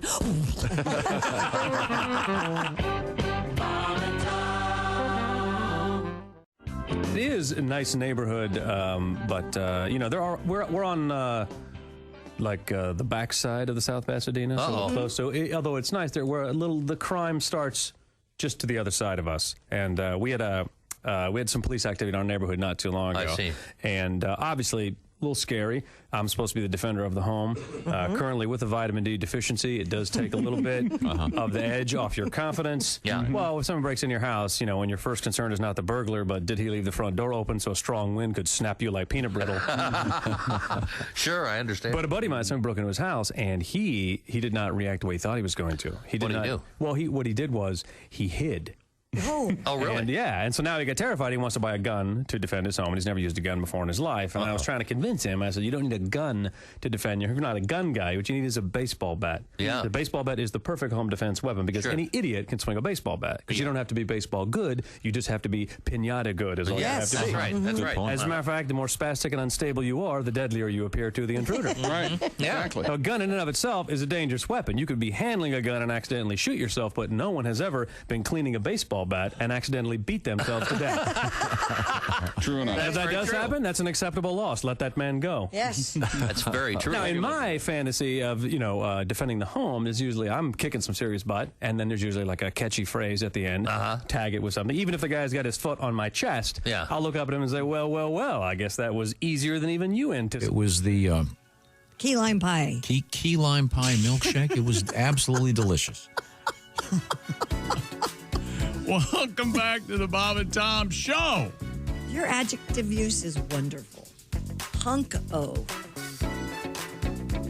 Are you still having the edibles at night? They're starting to really sneak into your day after. You know that, right? The only edible I had last night was sweet corn, and it was great. Did you do it in the microwave? And The first great sweet corn of the year. That's all you ate was sweet corn?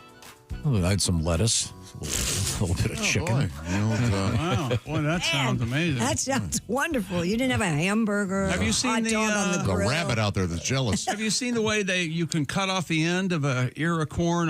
You don't have to peel it, and you Microwave it. Microwave it, and then when it's done, you just squeeze it out, and it just all comes out. Yep. No hair on it or anything. It's amazing.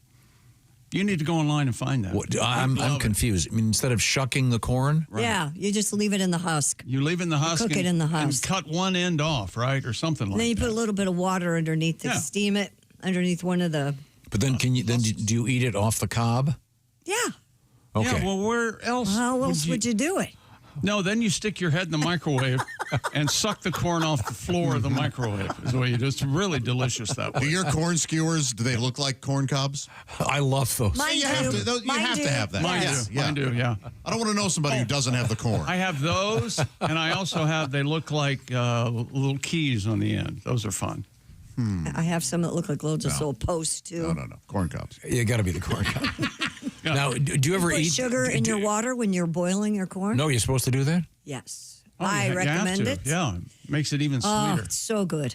I got to write all these tips down. I had no idea. You ever put any sugar in your water, whiskey in your tea? Who are these crazy things questions, they're Francis? asking me? Mama told me not to come. Don't you dare come. Don't come, son.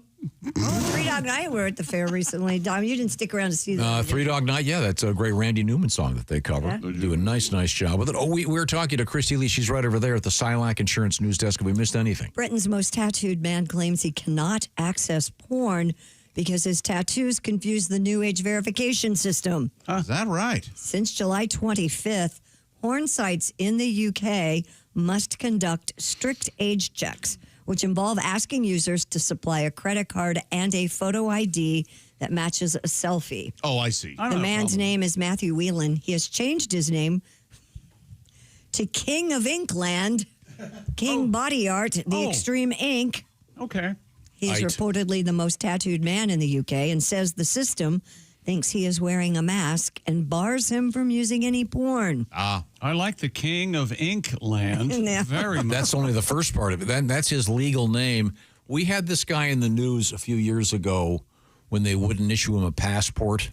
The system also denies the photo and legal name on his ID. Yeah, Yeah, I mean, this is kind of what happens. You make sacrifices when you decide to be a canvas. Yeah, his entire face is minute. It's really scary looking. Yeah. It gets to be off-putting, doesn't it? Yeah. If you met him, and would it be possible for you to have any conversation with him other than why all the tattoos? What were you thinking? Oh. Or like you could ask, what's your favorite football team? You haven't. Are you married? You just do you ignore that? I think you do. Would you talk to him? I don't think you. I think I don't know. you'd I be mean, wigged there out. might be a circumstance in which it might be appropriate. There he is. Okay, you know what? I stand corrected. I don't want anything to do with it. Yeah. Would you be scared or fascinated and want to talk to him? I don't know. That's just. I'm more concerned. I mean, with his something went hairstyle. wrong. Yeah. Something went wrong. I mean, one of his eyes is even inked, which they say, unless you love being blind, don't do that. Yeah. Yeah, he's got his eyeball blacked out. It's just hideous looking. I've always heard that once you get one tattoo, that's not enough. You start getting them, and I stopped at 8 or 9 or whatever. Tattoos and bumper small. stickers seem to be addictive. But don't that's ridiculous. Okay, that's enough. Thanks, His whole face is kind of blue and just really awful. Yeah, he's So he's saying that the technology that recognizes you on a porn site or whatever it is, this filter so that the government knows you're 18, won't recognize him. You'd think that would be very recognizable. Yeah, but it doesn't match his ID. Right. He needs to get a new ID that will then match his selfie. Okay. Yeah. But do you think they do this in the States now, right? Some states, yeah. Most of the porn sites, you have to have a... Depends on what state you live in. For instance, Missouri, you don't. Indiana, you do.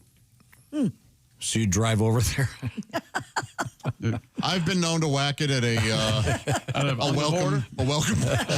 The welcoming rest area. Centers, yeah. Oh, now that I can do it without it. A welcome center, you get. But don't you think you if get you a Cardinals hat and you? if you do that, aren't you going on some list if you do that? Don't you think? What kind of list? Oh, if you what? If you whack it at a rest center, yes. No. No, if you insert your ID to go on some porno site. Oh, maybe. I haven't done it. I don't care. And I know we joke a lot, but my interest in porn has waned so significantly. Don't you think that Tom will never, ever, ever admit to anyone that he's masturbated? No. That's what I. Yeah, he hasn't, and it's kind of lame. It's like, why don't you just tell us the last time you? I just finished. Well, now you're being silly. No, that would be concerning to me to have to insert my driver's license. You don't know where that's going. Yeah, I don't love that idea. I'm not sure. I haven't done it. The people who want to show you the movie All Hands on Dick, I'm not sure how trustworthy they are with my driver's license information and my credit card. Hey, what's the name of that movie? All Hands on Dick. It's got kind of a Navy theme. Well, we know what kind of porn you're in. Although it does feature the wax. From the Army.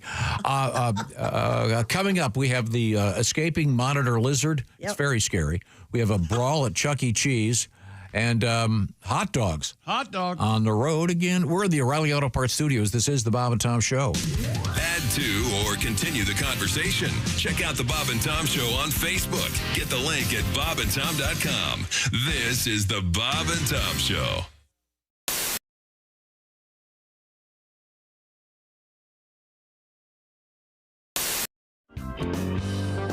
Now, are you an iPhone guy? I wasn't, and then I fell victim to the iPhone conspiracy, which is I've decided. My wife was an iPhone user. She's a Mac. She's the Mac one. We're not compatible in almost every way. And so your wife's a Mac person. You're a PC guy. Yes, yeah. Because you're an engineer. Isn't that typical? Yeah. Most engineers are PC Engineers like people. to get in and mess with things, and it's really hard to mess with things in a. And all the engineers here in this building are PC people. Yeah, because you can get into the. Another reason I don't socialize with Yeah.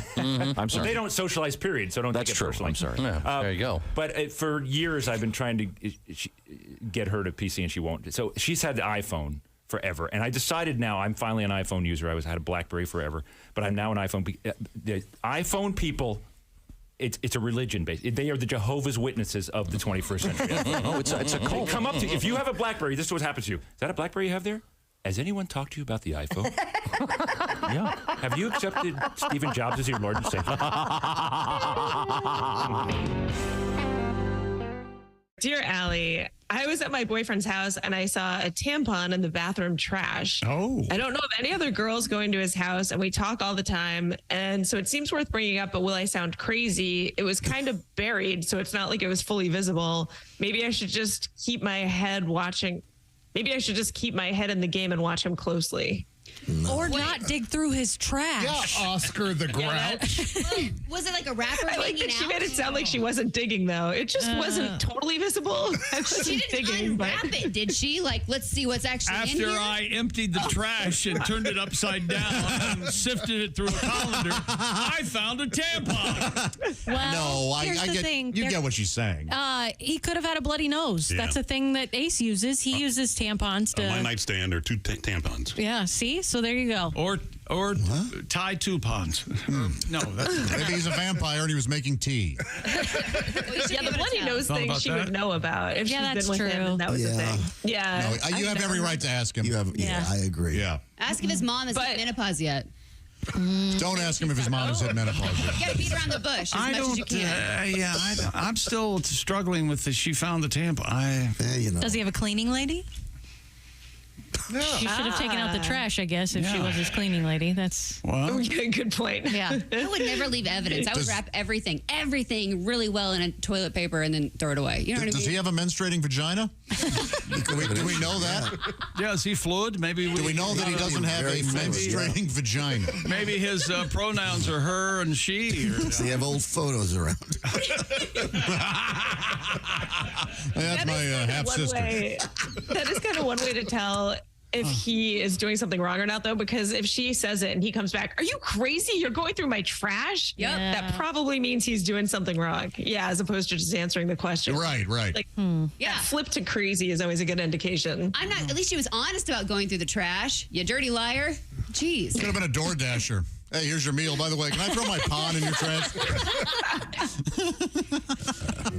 Oh, man. I think we have time for another one. Sure. Did you just call it a pawn? Yeah. We got pads and pawns. You know, pads, pawns, crammers, you know. Oh, my God. I'll tell you what, Miss Pat, that was really good. That was really, really funny. And I tell you, I am going to take you out to dinner. Really? You gonna take me? I promised. Yeah, I'm going to take you out to dinner. You wanted the custom sushi? Yep. I got a great sushi place. We'll have a great dinner, and you eat sushi? Yes, I do. And what about dancing? This is like a small place. They don't have a dance floor, so It doesn't matter. I can teach you how to dance, Tom. no. But I can't dance anyway. I'd be, you know. I can teach you how to dance, Tom. Okay. All right, Tom. I'm gonna teach you how to dance. You ready? Come on. Do I just? Come on, shake it, Tom. Shake it. What am I Shake shaking? it. I mean, you have. You the- shaking whatever this is. Well, this is. I don't know. It probably don't work, but come on, Tom. Shake it. Are you bouncing? Are you listening? Are you loose at the knees here? I'm about to back that ass up, Tom. You ready? Okay. You're gonna back that ass up? Yeah, Okay. come on. I do Pilates, you know. No, don't run. Don't run. Come on, Tom. Drop it. Drop it. Drop what? it. Drop Oh, my it. God. Drop it. Drop it. Up. Now hit the ass, Tom. Hit Did you ever hit see it. the movie Deliverance? Hit the ass, Tom. Pat it. Pat it. Pat it. Yeah, pat it. Pat it. Pat it. I think this may be sexual harassment. No, I like it. He still following me. Come on, Tom. Don't ride. Hey, go on. Drop it, Tom. Drop it. Drop it. Drop it. Drop it. I think you're gonna crush my knee. No, that's your knee, Tom. It's really hard. Yes, and I'd like to make a reservation. Yeah, this is Tom. Hi, how are you? Yeah. No. Just for two. Yeah, nice quiet corner. Hey, listen, is there like a dance place near you? Some kind of funky. Yeah, how about this, Bob? Red or black? That would split it up. Black. It's a black card. Okay. Chick, would this be a club or a spade? Club. Club. See, look at this. See, we're narrowing it down. Now we're down to 13. Would you say a high card or a low card? High. High club. That'd be like 7 and up. All right, Tom. Yes. If it's a high club, it's a 7, 8, 9, 10, Jack, Queen, or King. Okay, Jack. It's the Jack of clubs. Oh, You'd Jack. say this is pretty fairly chosen. Now, yeah? you're not touching the cards. I'm not touching it's been there the whole time. The cards are sitting in a little box. Jack of clubs. Jack of clubs. So when we drove in today, I was sitting in the car and I took one card out of the deck. Right. And I'll do this really, really slow. You can kind of let them know. Justin is holding all of the cards. You'll see one card in the deck is turned the opposite direction from all the rest. Yeah. One Are you card. kidding me? And that one card is... The Jack. No way. Okay. Get a card. Get this guy out of here. Weird, right? Hey, You're a witch. He's a witch. Wait a minute. Witch. Where are my car keys? Hey, can you fix Justin? We need a magician. Can you fix Chick's computer? Witch. Oh my gosh, you're just in time, Justin. It only plays Steve Miller. Yeah. Are you kidding me? Weird, right? Yeah. We have to.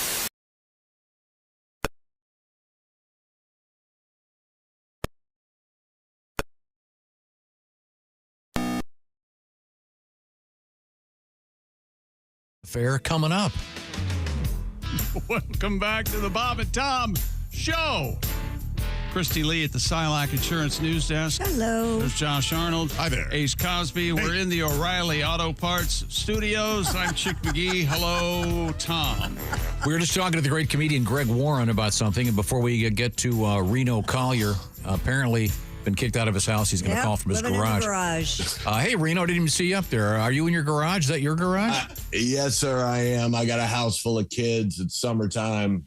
I'm out here with the popsicles and the whatever. And the lawnmower. I have that same lawnmower, I think. Do you? Yeah. Yeah, it's killer, right? Yeah, I got what else is back there? There's my bike. Yep. And drying my work gloves on the handlebars. Yeah. So, welcome to my garage, everybody. Within 5 minutes, how long have you been up? 4. Uh-huh. Yeah. Well, we were talking with Greg Warren about payphones, and I was trying to remember who it was, and I looked it up. J. Paul Getty was one of the wealthiest men in the world, and he had a payphone installed in his mansion for his guests to use. Nice. He was so cheap. That's right. And he had locks on the dials of his regular phones, so his guests couldn't make long-distance phone calls. How do you not name a kid Spa if your last name's Getty? Well, there was the character. Right? There was the character J. Pauline Spaghetti I love it. in one of those cartoons. I don't remember that. Yeah, I forget which one it was. I can certainly find out. And then the Steve Jobs thing is true too. He developed that blue box, and he famously said there'd be no Apple had it not been for him and Wozniak figuring out a way to hack payphones back in the early 70s, so they wouldn't have to put money in to make long distance calls. And he sold them to kids on college campuses so they could call home for free. and eventually that leads to Apple computers. So Reno, now you're going to be doing a secret project. I guess it's been moved to next month. Is that correct? Yes, sir. It has. I'm sorry, buddy. It's we're going to do it in September, and so I'll be off for a little while. And you can't discuss the nature of it. No, I can't, man. They're still doing the stuff with the network, but it's gonna be killer. I am so. I have a couple real quick questions. You don't have to answer them. Will you be fully clothed? I just got everything for all of it except one episode, and I'm not kidding. I'm kind of I've been at the gym. That's why my bike is out again. Oh, I see. As I heard that, they're like, "You're gonna derobe," and I was like, "Ooh, oh, dude, this is gonna look like pudding." Yeah, I got to do so. I'm trying to do it. I'm trying to lose weight as fast as I can. Oh, well, yeah. It's not. It sucks. It's not happening. It just, You know what's good for losing weight is start smoking again. That'll do it. Yeah, that helps. Curb appetite. What do you mean again? Curb your appetite. I mean, I'm sorry. Shut up. What do you mean start? No, that's a great idea, Chick. Yeah. If I was start again, because I quit 20 years ago. Yeah, you did. Any insurance policy would surely know that. I can only imagine. Our guest is comedian Reno Collier. And are you going to do any road gigs this month, or did you cancel them all? I am. No, man. I'm going to be at the Grand Sierra Resort and Casino in Reno, Nevada this Friday. And I'm going to be in Laughlin, Nevada on Saturday at the Edge Lounge. And I'm going to let Larry the Cable Guy do like an hour guest set. Oh, nice, man. Yeah. And then we're going to Huron, South Dakota and Deadwood, South Dakota. All right. At the end of the month. Yeah. So, yeah, man. Now, plugging along. Can you get him to maybe have a huge sign out in front of the casino that says Reno in huge letters in Reno, and you're standing there? I already set that up. It's going to be written everywhere when I get there. Hey, your name's Reno. Get it? I know. Dude, do you know how annoying that is? I mean, honest to God, it is the most annoying. If I could skip one city in the country, it would be there. We just heard how annoying it was. Yeah, that's why I did it. Oh, you know what, Josh? How about 5 more minutes of that, buddy? No, not you, Reno. No, I meant you. I did it. Kidding. The boss man. I'm kidding, man. And what is it? It's, were you conceived here? Were you conceived? Yeah, I was. Right underneath the Golden Nugget. My mom was a prostitute. My dad was a street preacher, and that's how I became a comedian. I'll be damned. And what is the slogan, the city slogan of Reno? Isn't it the biggest little something? Yeah, little city, yeah. The biggest little city in Nevada? The world, yeah. In the world, oh, wow. In the world. Yeah. Oh, well. Well, the world.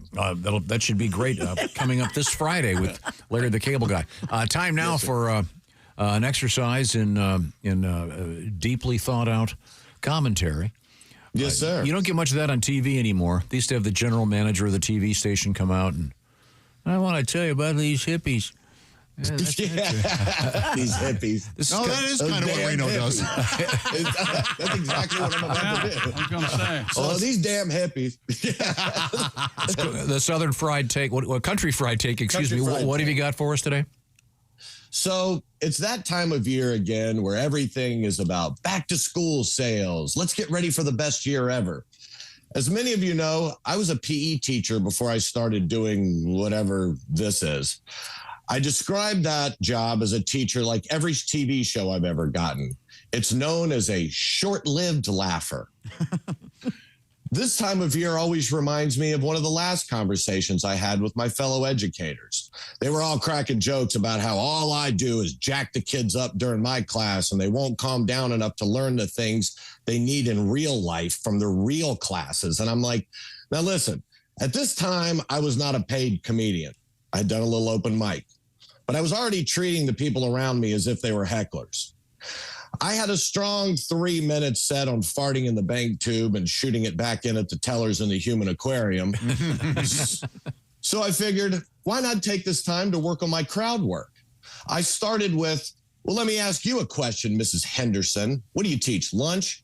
She's like, no, I teach art where children learn to express themselves. Why would you say lunch? I was like, because it looks to me like your kids eat more paste than they get on the paper. Talk about having a tough class to follow. At least I'm not gluing their mouths shut. What you're doing is violating their rights to freedom of speech. You want to know what the kids say in my class? They say math and science suck. And you want to know why they say it? Because I make them. 25 times before I'll let them take off in a dead sprint to try to decapitate their classmates with a red, perfectly deflated dodgeball. That, my friend, is a real life lesson. You get hit in the head with a ball and you're out. That's real life.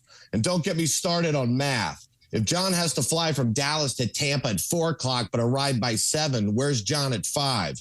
My money is on still sitting in Dallas with a 2-hour layover eating a $45 turkey sandwiches in a truck stop sandwich container, trying to find the international terminal while riding in a Disney trait so he can suck down 5 cigarettes so he doesn't end up on a list.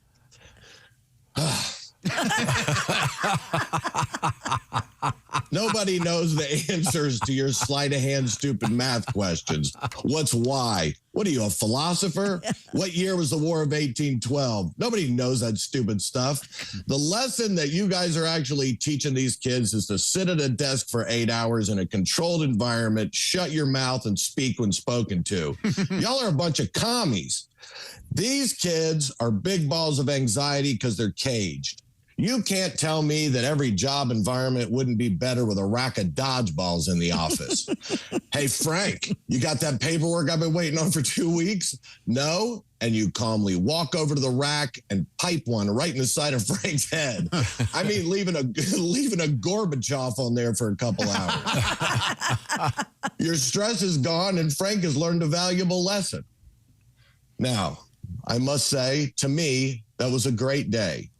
I left soon after there, and all the teachers had a huge going away party for me at Chili's. I mean, it was a big deal.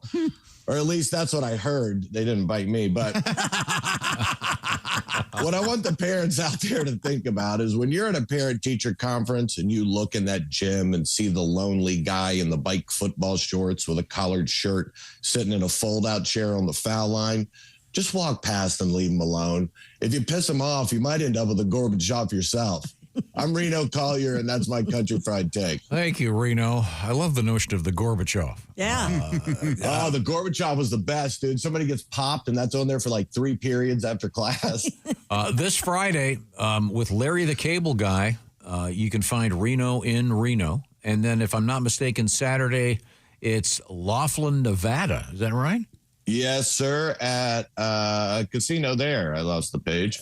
Yes, sir. At the I love my favorite place in the world is it says here Edge Lounge in Laughlin, Nevada. Yeah. All right. Well, thank you, Reno. Love you guys. Have a great week, Reno. everybody. Yes, sir. See y'all. See ya. Right now, I want to talk about having a great day. Starting it off, of course, with a little bit of coffee, maybe tea, maybe an energy drink, maybe a hydration drink. Who's got them? Java House. And the beauty of Java House is, in fact, I think I just drank my last one. I'm talking about these pods. Java House, you don't have to put the pod in a machine and make the coffee. You just take it, you peel it, you pour it, you add water, hot or cold, whatever you're into, and make a delightful cup of Java House coffee. Now, actually, right now, this is your Java House hydration drink, and Arctic Freeze. It is delightful. And I have been doing these a lot in the morning lately. Java House is giving you a chance to win Java House coffee for your office for an entire year, plus a special Bob and Tom gift pack with a hat, hoodie, classic Bob and Tom Show CDs, and more. So be the hero of your office by winning. Go to bobandtom.com/contest to learn more about Java House. The peel and pour pods, no mess, just amazingly smooth coffee, tea, etc., etc. Hydration drinks, even hot chocolate. Java House, just peel and pour. And Java House is, of course, the official coffee.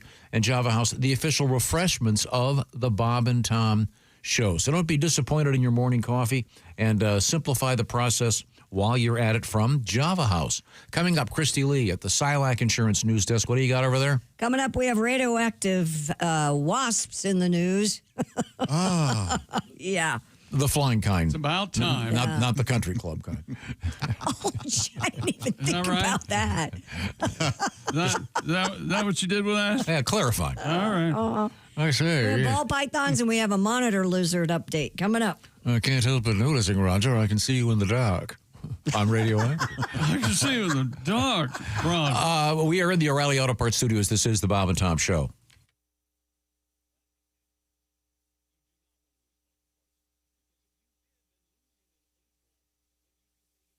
Q95.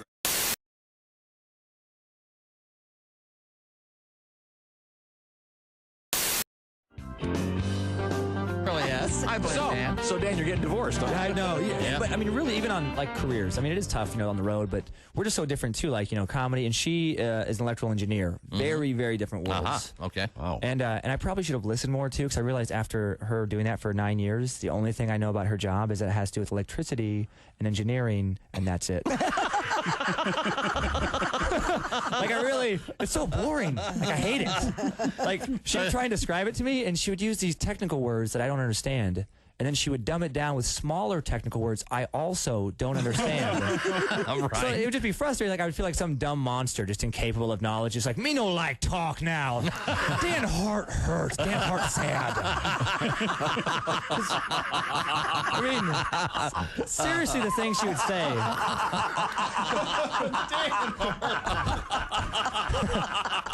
That's very good. But it would be like, would you guys understand this if she's trying? I'd be like, what do you do? She's like, are you asking us if we understand divorce? No, the job. Okay. The job. The job. Oh, the job. Okay. Like, okay, because this is the kind of thing she would say. I'm like, no, seriously though, what do you do? Right. She's like, well, right now I design schematics to handle the downtown power grid voltage distribution.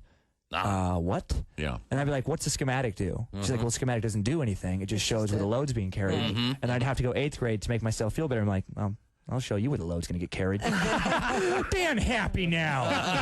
Dan Hart. Fun again.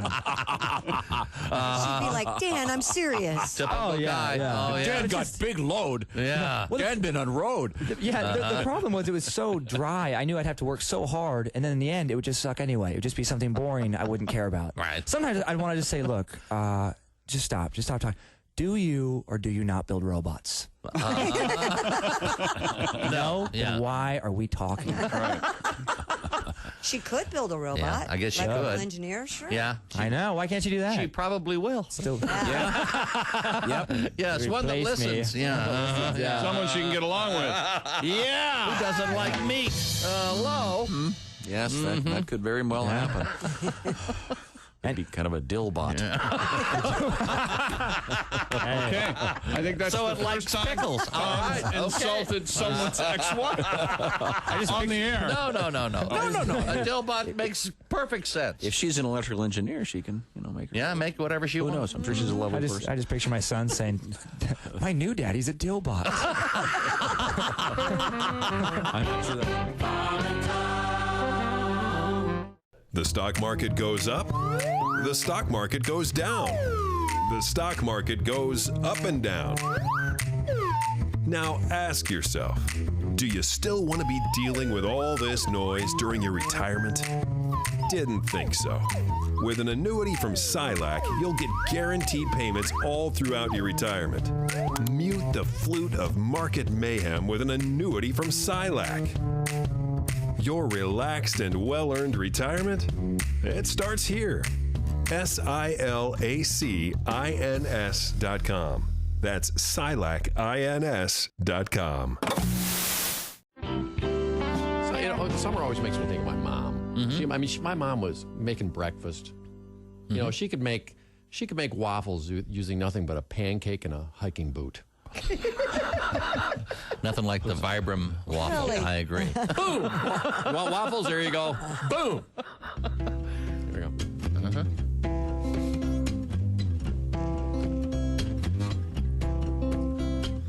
How's it start? Oh, yeah. Sneezing from the pollen. The chain caught my shoe. Bees and tetanus shots in the derriere. Something's crawling in the foot of my sleeping bag. And flaming marshmallows in my hair. Drop and roll. Caught a baseball with my face. Potato salad in the sun. Salmonella steps up to the plate. Listeria gets the run. Oh, I love summer. Good old summertime. I got foot sand on the sole of my burn.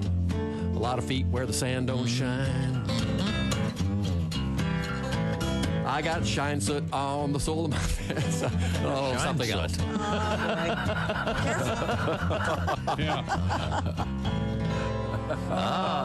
Thank you. Beautiful. Haywood Banks.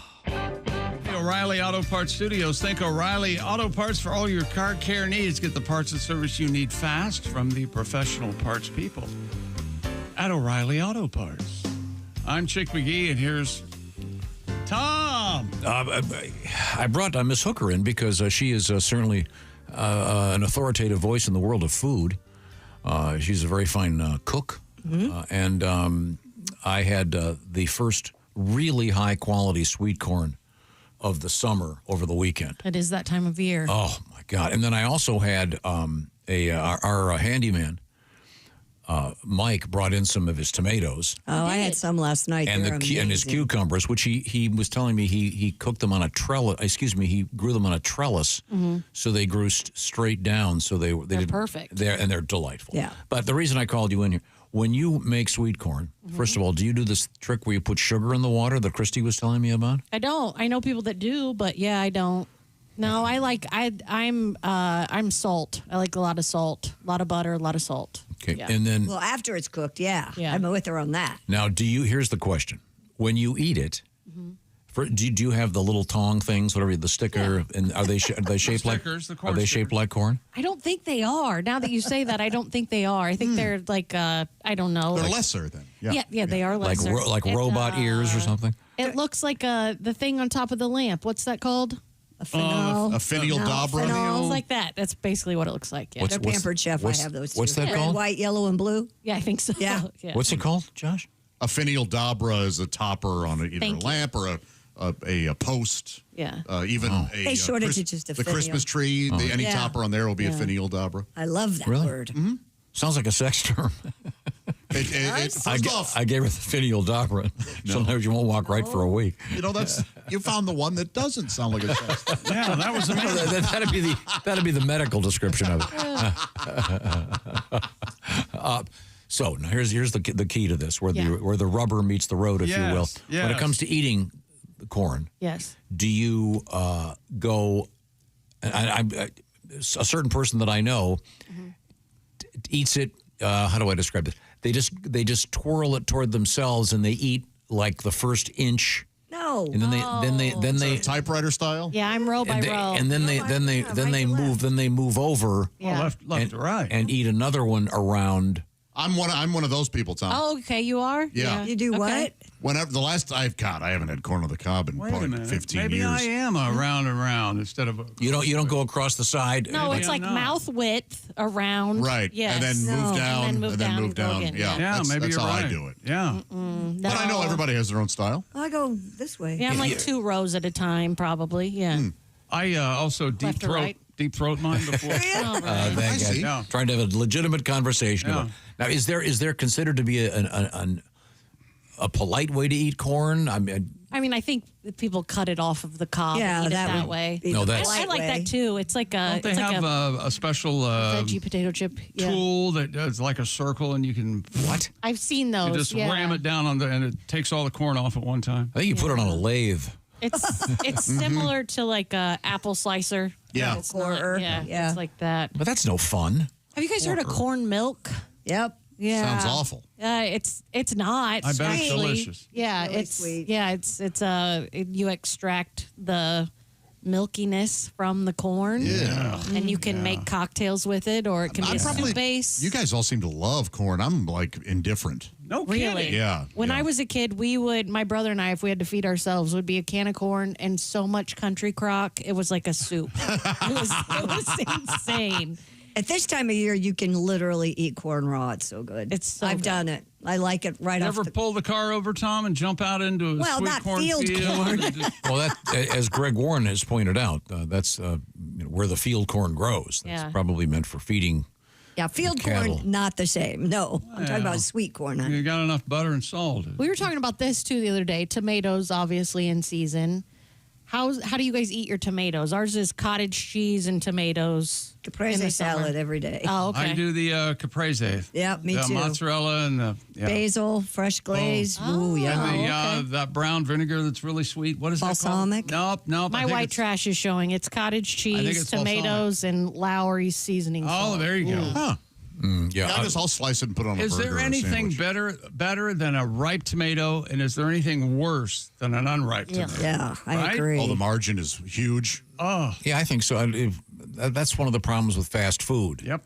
They're going to put that tomato on there in January, and it kind of tastes like the packaging of the hamburger, the foam.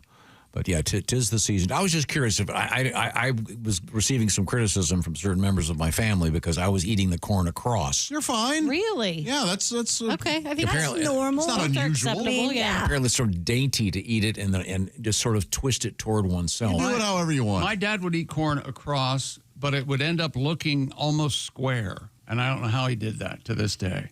The cob itself would The look cob square? would look Wow. square when he would put it on the plate. Yeah. Yeah. Wow. I was mystified. Yeah. So what he would just do essentially 4 runs across the I thing, think, and then turn it. and he would dig fairly deep because I he's think probably getting whatever's. Yeah, you part of got to the- try to do it. Yeah. He's getting part of the body of the corn. Oh yeah. Josh, I'm sorry you don't really enjoy corn as much as I do. Fine. It's just nothing. I rarely ever have it. I don't. To me, the American diet is already so filled with corn that I just stay away from corn corn itself. syrup and corn. Yeah, I'm a big fan. Kind of slowly killing us. What's your favorite summer go-to, like this time of year? Is it tomatoes or is it something fresh from the garden? No. Nothing. Yeah, no, I'm not a. Yeah. It's all fine to me. Yeah. I just want you to know. I want you to know I'm here. Yeah. And I'm holding back. I don't care about. Is there anything that you look forward to seasonally? That any food? Pumpkin at all? stuff in the fall. Pumpkin. Oh, yeah. All right. Yeah. I like that stuff a lot. But I get good beefsteak tomatoes year round. So Okay. I don't know. See, I don't. I don't know if that's my. Where are you finding them? At the store? Yeah.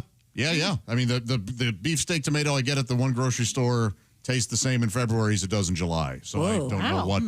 No kidding. I kind of don't know what you guys are talking about. Oh, wow. Okay. I feel we're being dismissed. Yeah. Well, I will enjoy some more sweet corn tonight. I'm good. Looking forward to it. With your lettuce. With your lettuce? That's what he had, sweet corn and lettuce. Can you believe And that? I had Put some, it all I had one of those cucumbers that Mike brought over, and Yeah. Okay. No wonder I made a stick. BLT with cucumbers. by the With way. no bacon. No, there was bacon, lettuce, tomato. no So you bread. ruined a BLT. And cucumber. Yeah. No, it gave it a nice crunch. Well, so does sand, but I'm not putting it on my BLT. Wait a minute. You didn't have a B on the BLT? Yes, I did, but I didn't also have bread. I I also need a BLTC. yeah, there you go. Did you not use bread? You used lettuce leaves? No, I used bread. Hey, it's a legit question. Yeah. I eat occasionally some food. That was another thing I saw the other day that said the green part of the watermelon tastes like a cucumber. Like when you get too close to the. I don't know think about so. that. Yeah, I don't know. It's similar. But I hear that watermelon juice is really good, that you should save your watermelon juice and drink it. Yeah. What am I, a hummingbird? Josh, have you ever had Mexican street corn? I have. Yeah, it was tasty. Real tasty. that to me is. And that flavor is being introduced into all kinds of. You can get Yes, it chips. is. And, Yeah, it's everywhere now. Have you ever Yeah. pickled? You ever tried a pickle? Like make your own pickles? You know, pickles with a cucumber? I've always wanted to do this. Now, what year did you realize that pickles were made of cucumbers? It was well into adulthood. Me too. Like 30, maybe late 20s, but I'm almost certain somewhat time in my 30s. Cucumbers are pickles? What? Yeah, it was weird when you found that out. When you run out of pickles, don't waste your brine. Just cut up some cucumbers and put it in there. I've started the doing next that. I day. buy the mini Yes. ones because I love those anyway. They're a crunchy snack. Yeah. So are you telling me if I get a cucumber and put it in my horseradish from Boar's Head, and it'll end up tasting just like the It will. And it won't take that long. Yeah, it takes like 24 hours Yeah. at the most. Wow. Yeah. Yeah, So it's going good to stuff. do that. Yep. Well, You guys like olives? Nope. Love olives. Christy's out. I'm out. I All like olives. pickles either. Every now and then. You don't like food with flavor. I know. I admit. Olives is what has made one of the biggest turns for me in my life in terms of hating them as a kid and really liking them as Green an or adult. black olives? I'm fine with all. Yeah, Really? yeah. I just found out black olives aren't real. That's dye. No kidding. I know. I was very bummed out to hear that. They don't just grow black olives? No. What? Uh-oh. She's going to fact check She's me. gonna Here we fact go. check me. Here we I'm go. shocked. Black olives. That is I don't shocking get it. news. How do they dye them? Well, food dye, I guess. I don't know. So they're But green olives, they dye black. I like to think there's a tattoo artist doing There's each not one. a natural like the black olives that we see everywhere. Like that's not a naturally occurring olive. Why are they dyeing them? I don't Is know. that- Maybe to preserve them, make them last longer. I'm not sure. I don't know. I know the Greek ones are like brown. Thank you very much, Josh. Yeah, I was and trying to the think of a joke, and Kalamata or like you a took a chance, and All I I know admire you is- for the effort. Vito Corleone made his fortune selling black olives, I think. Or black olive oil. I don't know. Oh, no, I okay. don't think so. Well, I just Yeah, wanted you to- don't see black olive oil, do you? There you go. Well, Popeye tried that once. And They were way ahead of his time. The network said no. No. Bluto threatened to walk if they used to. That Bluto was intolerable. Yeah, he was a racist. So racist. Well, welcome to the Bob and Tom program. Thanks for joining us. I apologize for everything we've just been saying. Fascinating. We are in the O'Reilly Auto Parts studios, and this is the Bob and Tom show.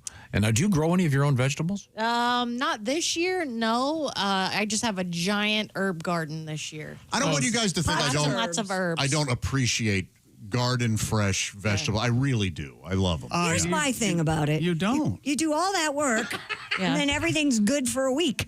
Yeah. It's like, Oh, Yeah, that was a waste. No, hey, It's more of shut the up, hobby. Christy. Just be sure to bring them to us. Yeah. But don't you love that week though? Yeah, I do. Now, are but you- It's a lot of work for a We week. had Mike bring in some of his tomatoes. Now, you said you were going to make those into.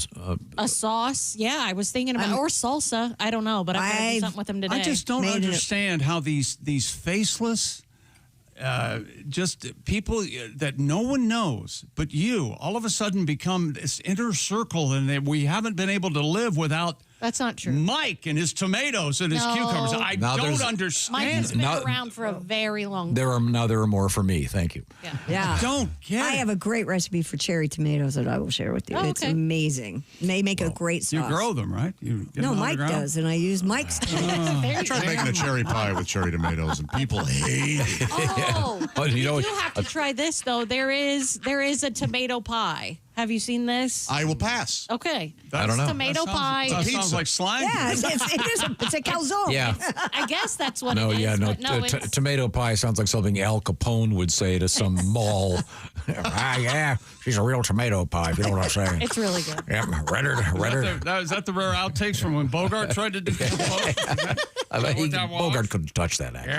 Yeah. Speaking of food, the Reese's people and Oreo are teaming up to make Reese's Oreo cups and Oreo Reese's cookies. As Josh would say, come on with this. The brand said the new products come after years of fan requests. The Reese's Oreo cup will be available at retailers nationwide starting in September, while the Reese's Oreo cups will become a permanent addition to the Reese's portfolio. The cookies will be available just until supplies I last. remember thinking Reese's peanut butter cups with caramel.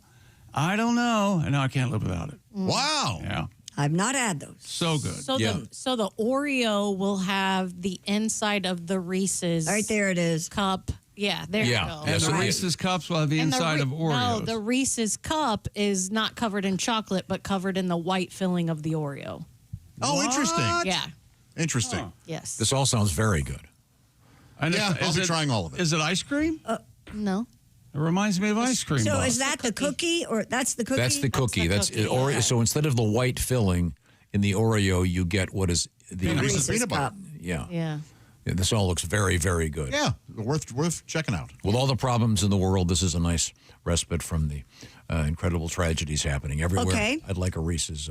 How would you like put cheese in your coffee? Scandinavian cafes are beginning to offer a type of coffee beverage known as kafost, Keep it. signaling a revival of a centuries-old tradition. It combines hot coffee with cheese. Hot coffee. With a slightly sweet flavor, the cheese softens in the coffee and mimics the effect of adding cream and sugar. The practice has deep roots among the people of northern Sweden and Finland, where the combo provided warmth, energy, and essential sodium during long, cold journeys. I bet it smells like a boiled foot. Traditionally made from reindeer milk, the cheese now comes in cow and goat milk variations. For Christmas time, reindeer milk. Reindeer milk cheese, though. Yeah. Oh, so I with- remember thinking the same thing when I heard, what is that? Ghee and coffee Yeah, or butter and butter coffee or coffee. something like that? Yeah. No, thanks. I didn't like, but that is delicious. I like so. butter coffee. So this is a special cheese that goes in your coffee, and so and effectively it's cream, though, right? By the time, or is it, Sounds like does, a- does, it's probably- does it yeah. float around in chunks? Ugh. Did you ever hear about So it says it melts. ever refer to a girl as a butterface? You know what I'm, She has a great body. Butterface. Everything butterface. Yeah, you know. Wow, that is just mean. Yeah, it's not nice. Guys can be butterfaces too. Mm-hmm. Yeah. Not Yeah. nearly as often as girls. For sure. Guys can also be butter dick. I guess it would be butters dick. I love everything about him. So it looks like the gummy just kicked in. No, but I am sure we didn't talk. You sort of glossed over this. Tom's taking gummies now at night. I didn't know that. No, he's saying he's not, but I'm certain he is. Oh, okay. He's absolutely. Someone told him once, Dad, take a half of this, and you'll be able to sleep.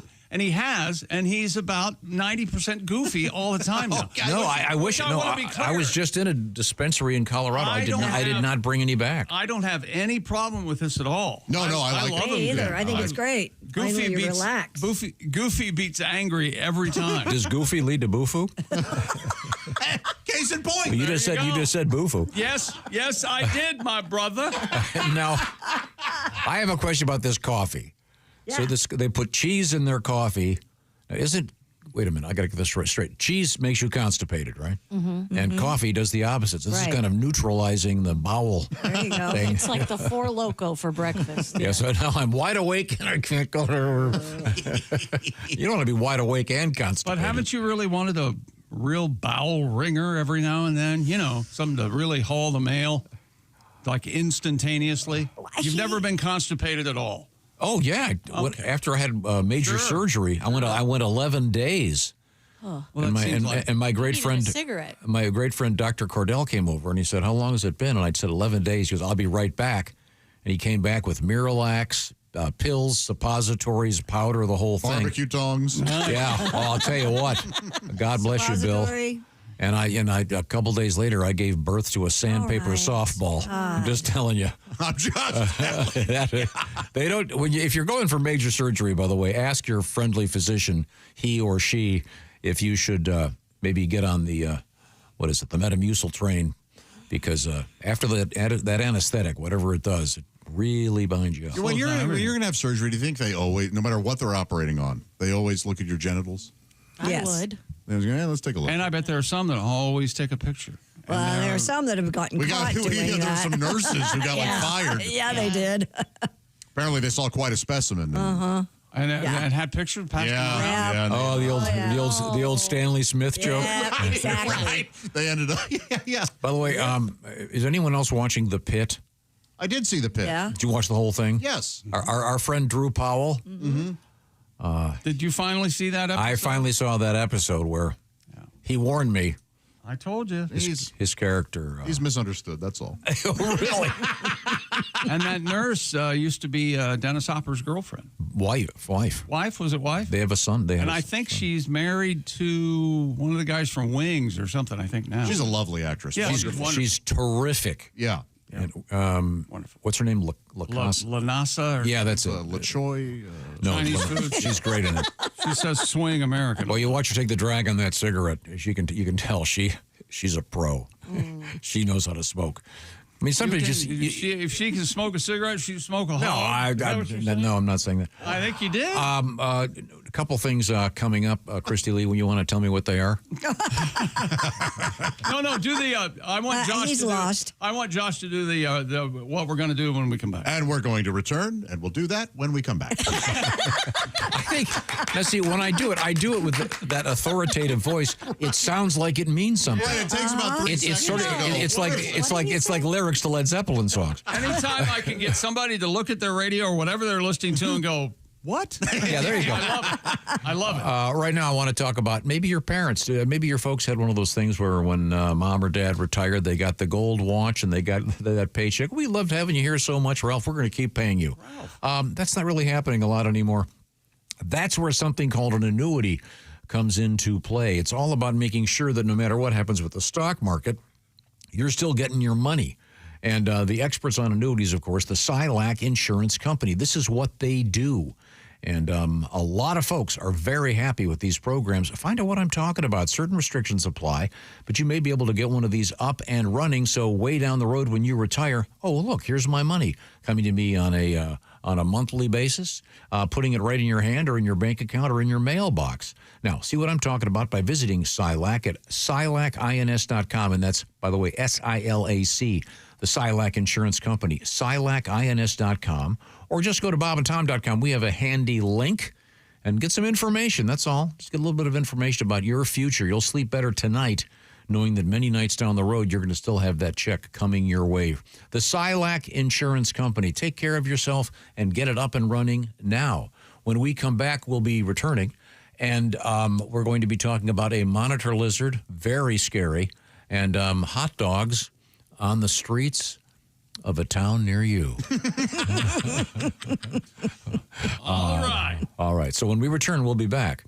These are the O'Reilly Auto Parts Studios, and this is the Bob and Tom Show. Just got to get a hold of us? Call, text, or email. Get all the contact information you need at bobandtom.com. This is the Bob and Tom Show.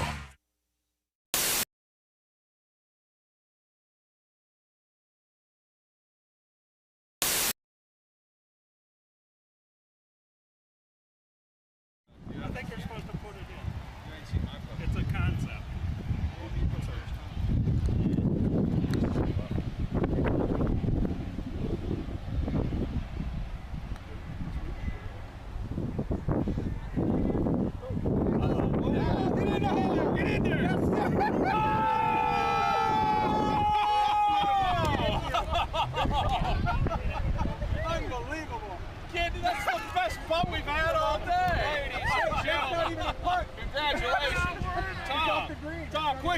seriously, Tom, how does it feel? My God! What is that, 80 feet? My God!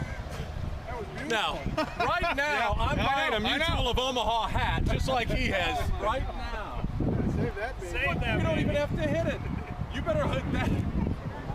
That's unbelievable.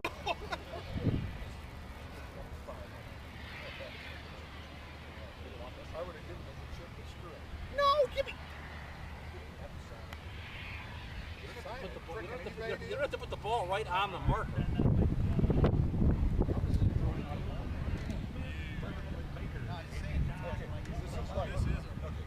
This is like a 2x4, okay? You just gotta practice. Can you pretend that you're on a 2x4? I do this a lot. I'm gonna hit you with this flag if you screw this up, okay? All right.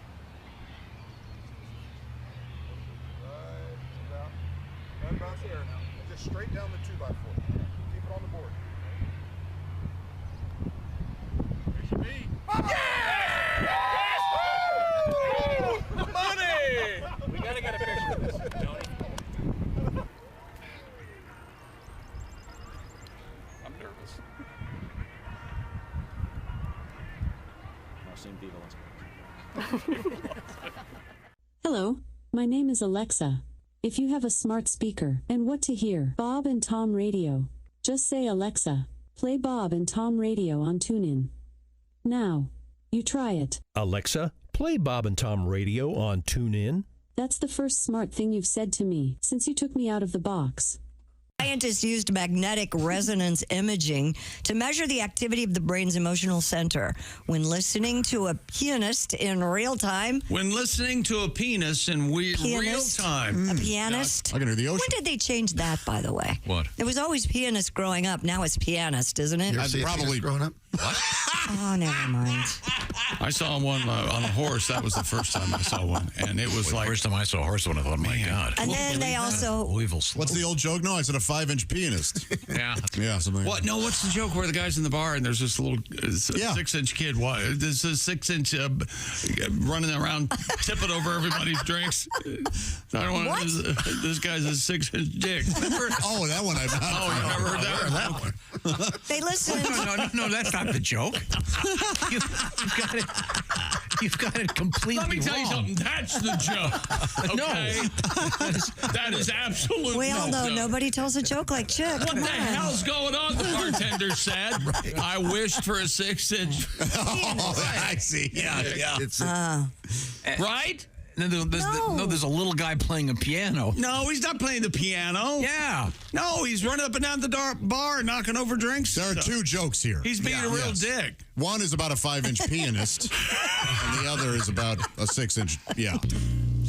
Oh, as I live and breathe, ladies and gentlemen. We got a joke told. I'll never forget these Dr. Tom Whiskey. these 3 really little fellas. Yeah, 3 of them. A little tiny. Oh, real tiny. How tiny would you say? They're called little people. Okay. And that first one steps up and he goes, you know something? I bet I have the smallest hands in the world. Oh. Wow. Can you use one of your hands to turn your music down? That really help us out. Ace, for God's sake, turn down the music. Not Ace. You ding dong.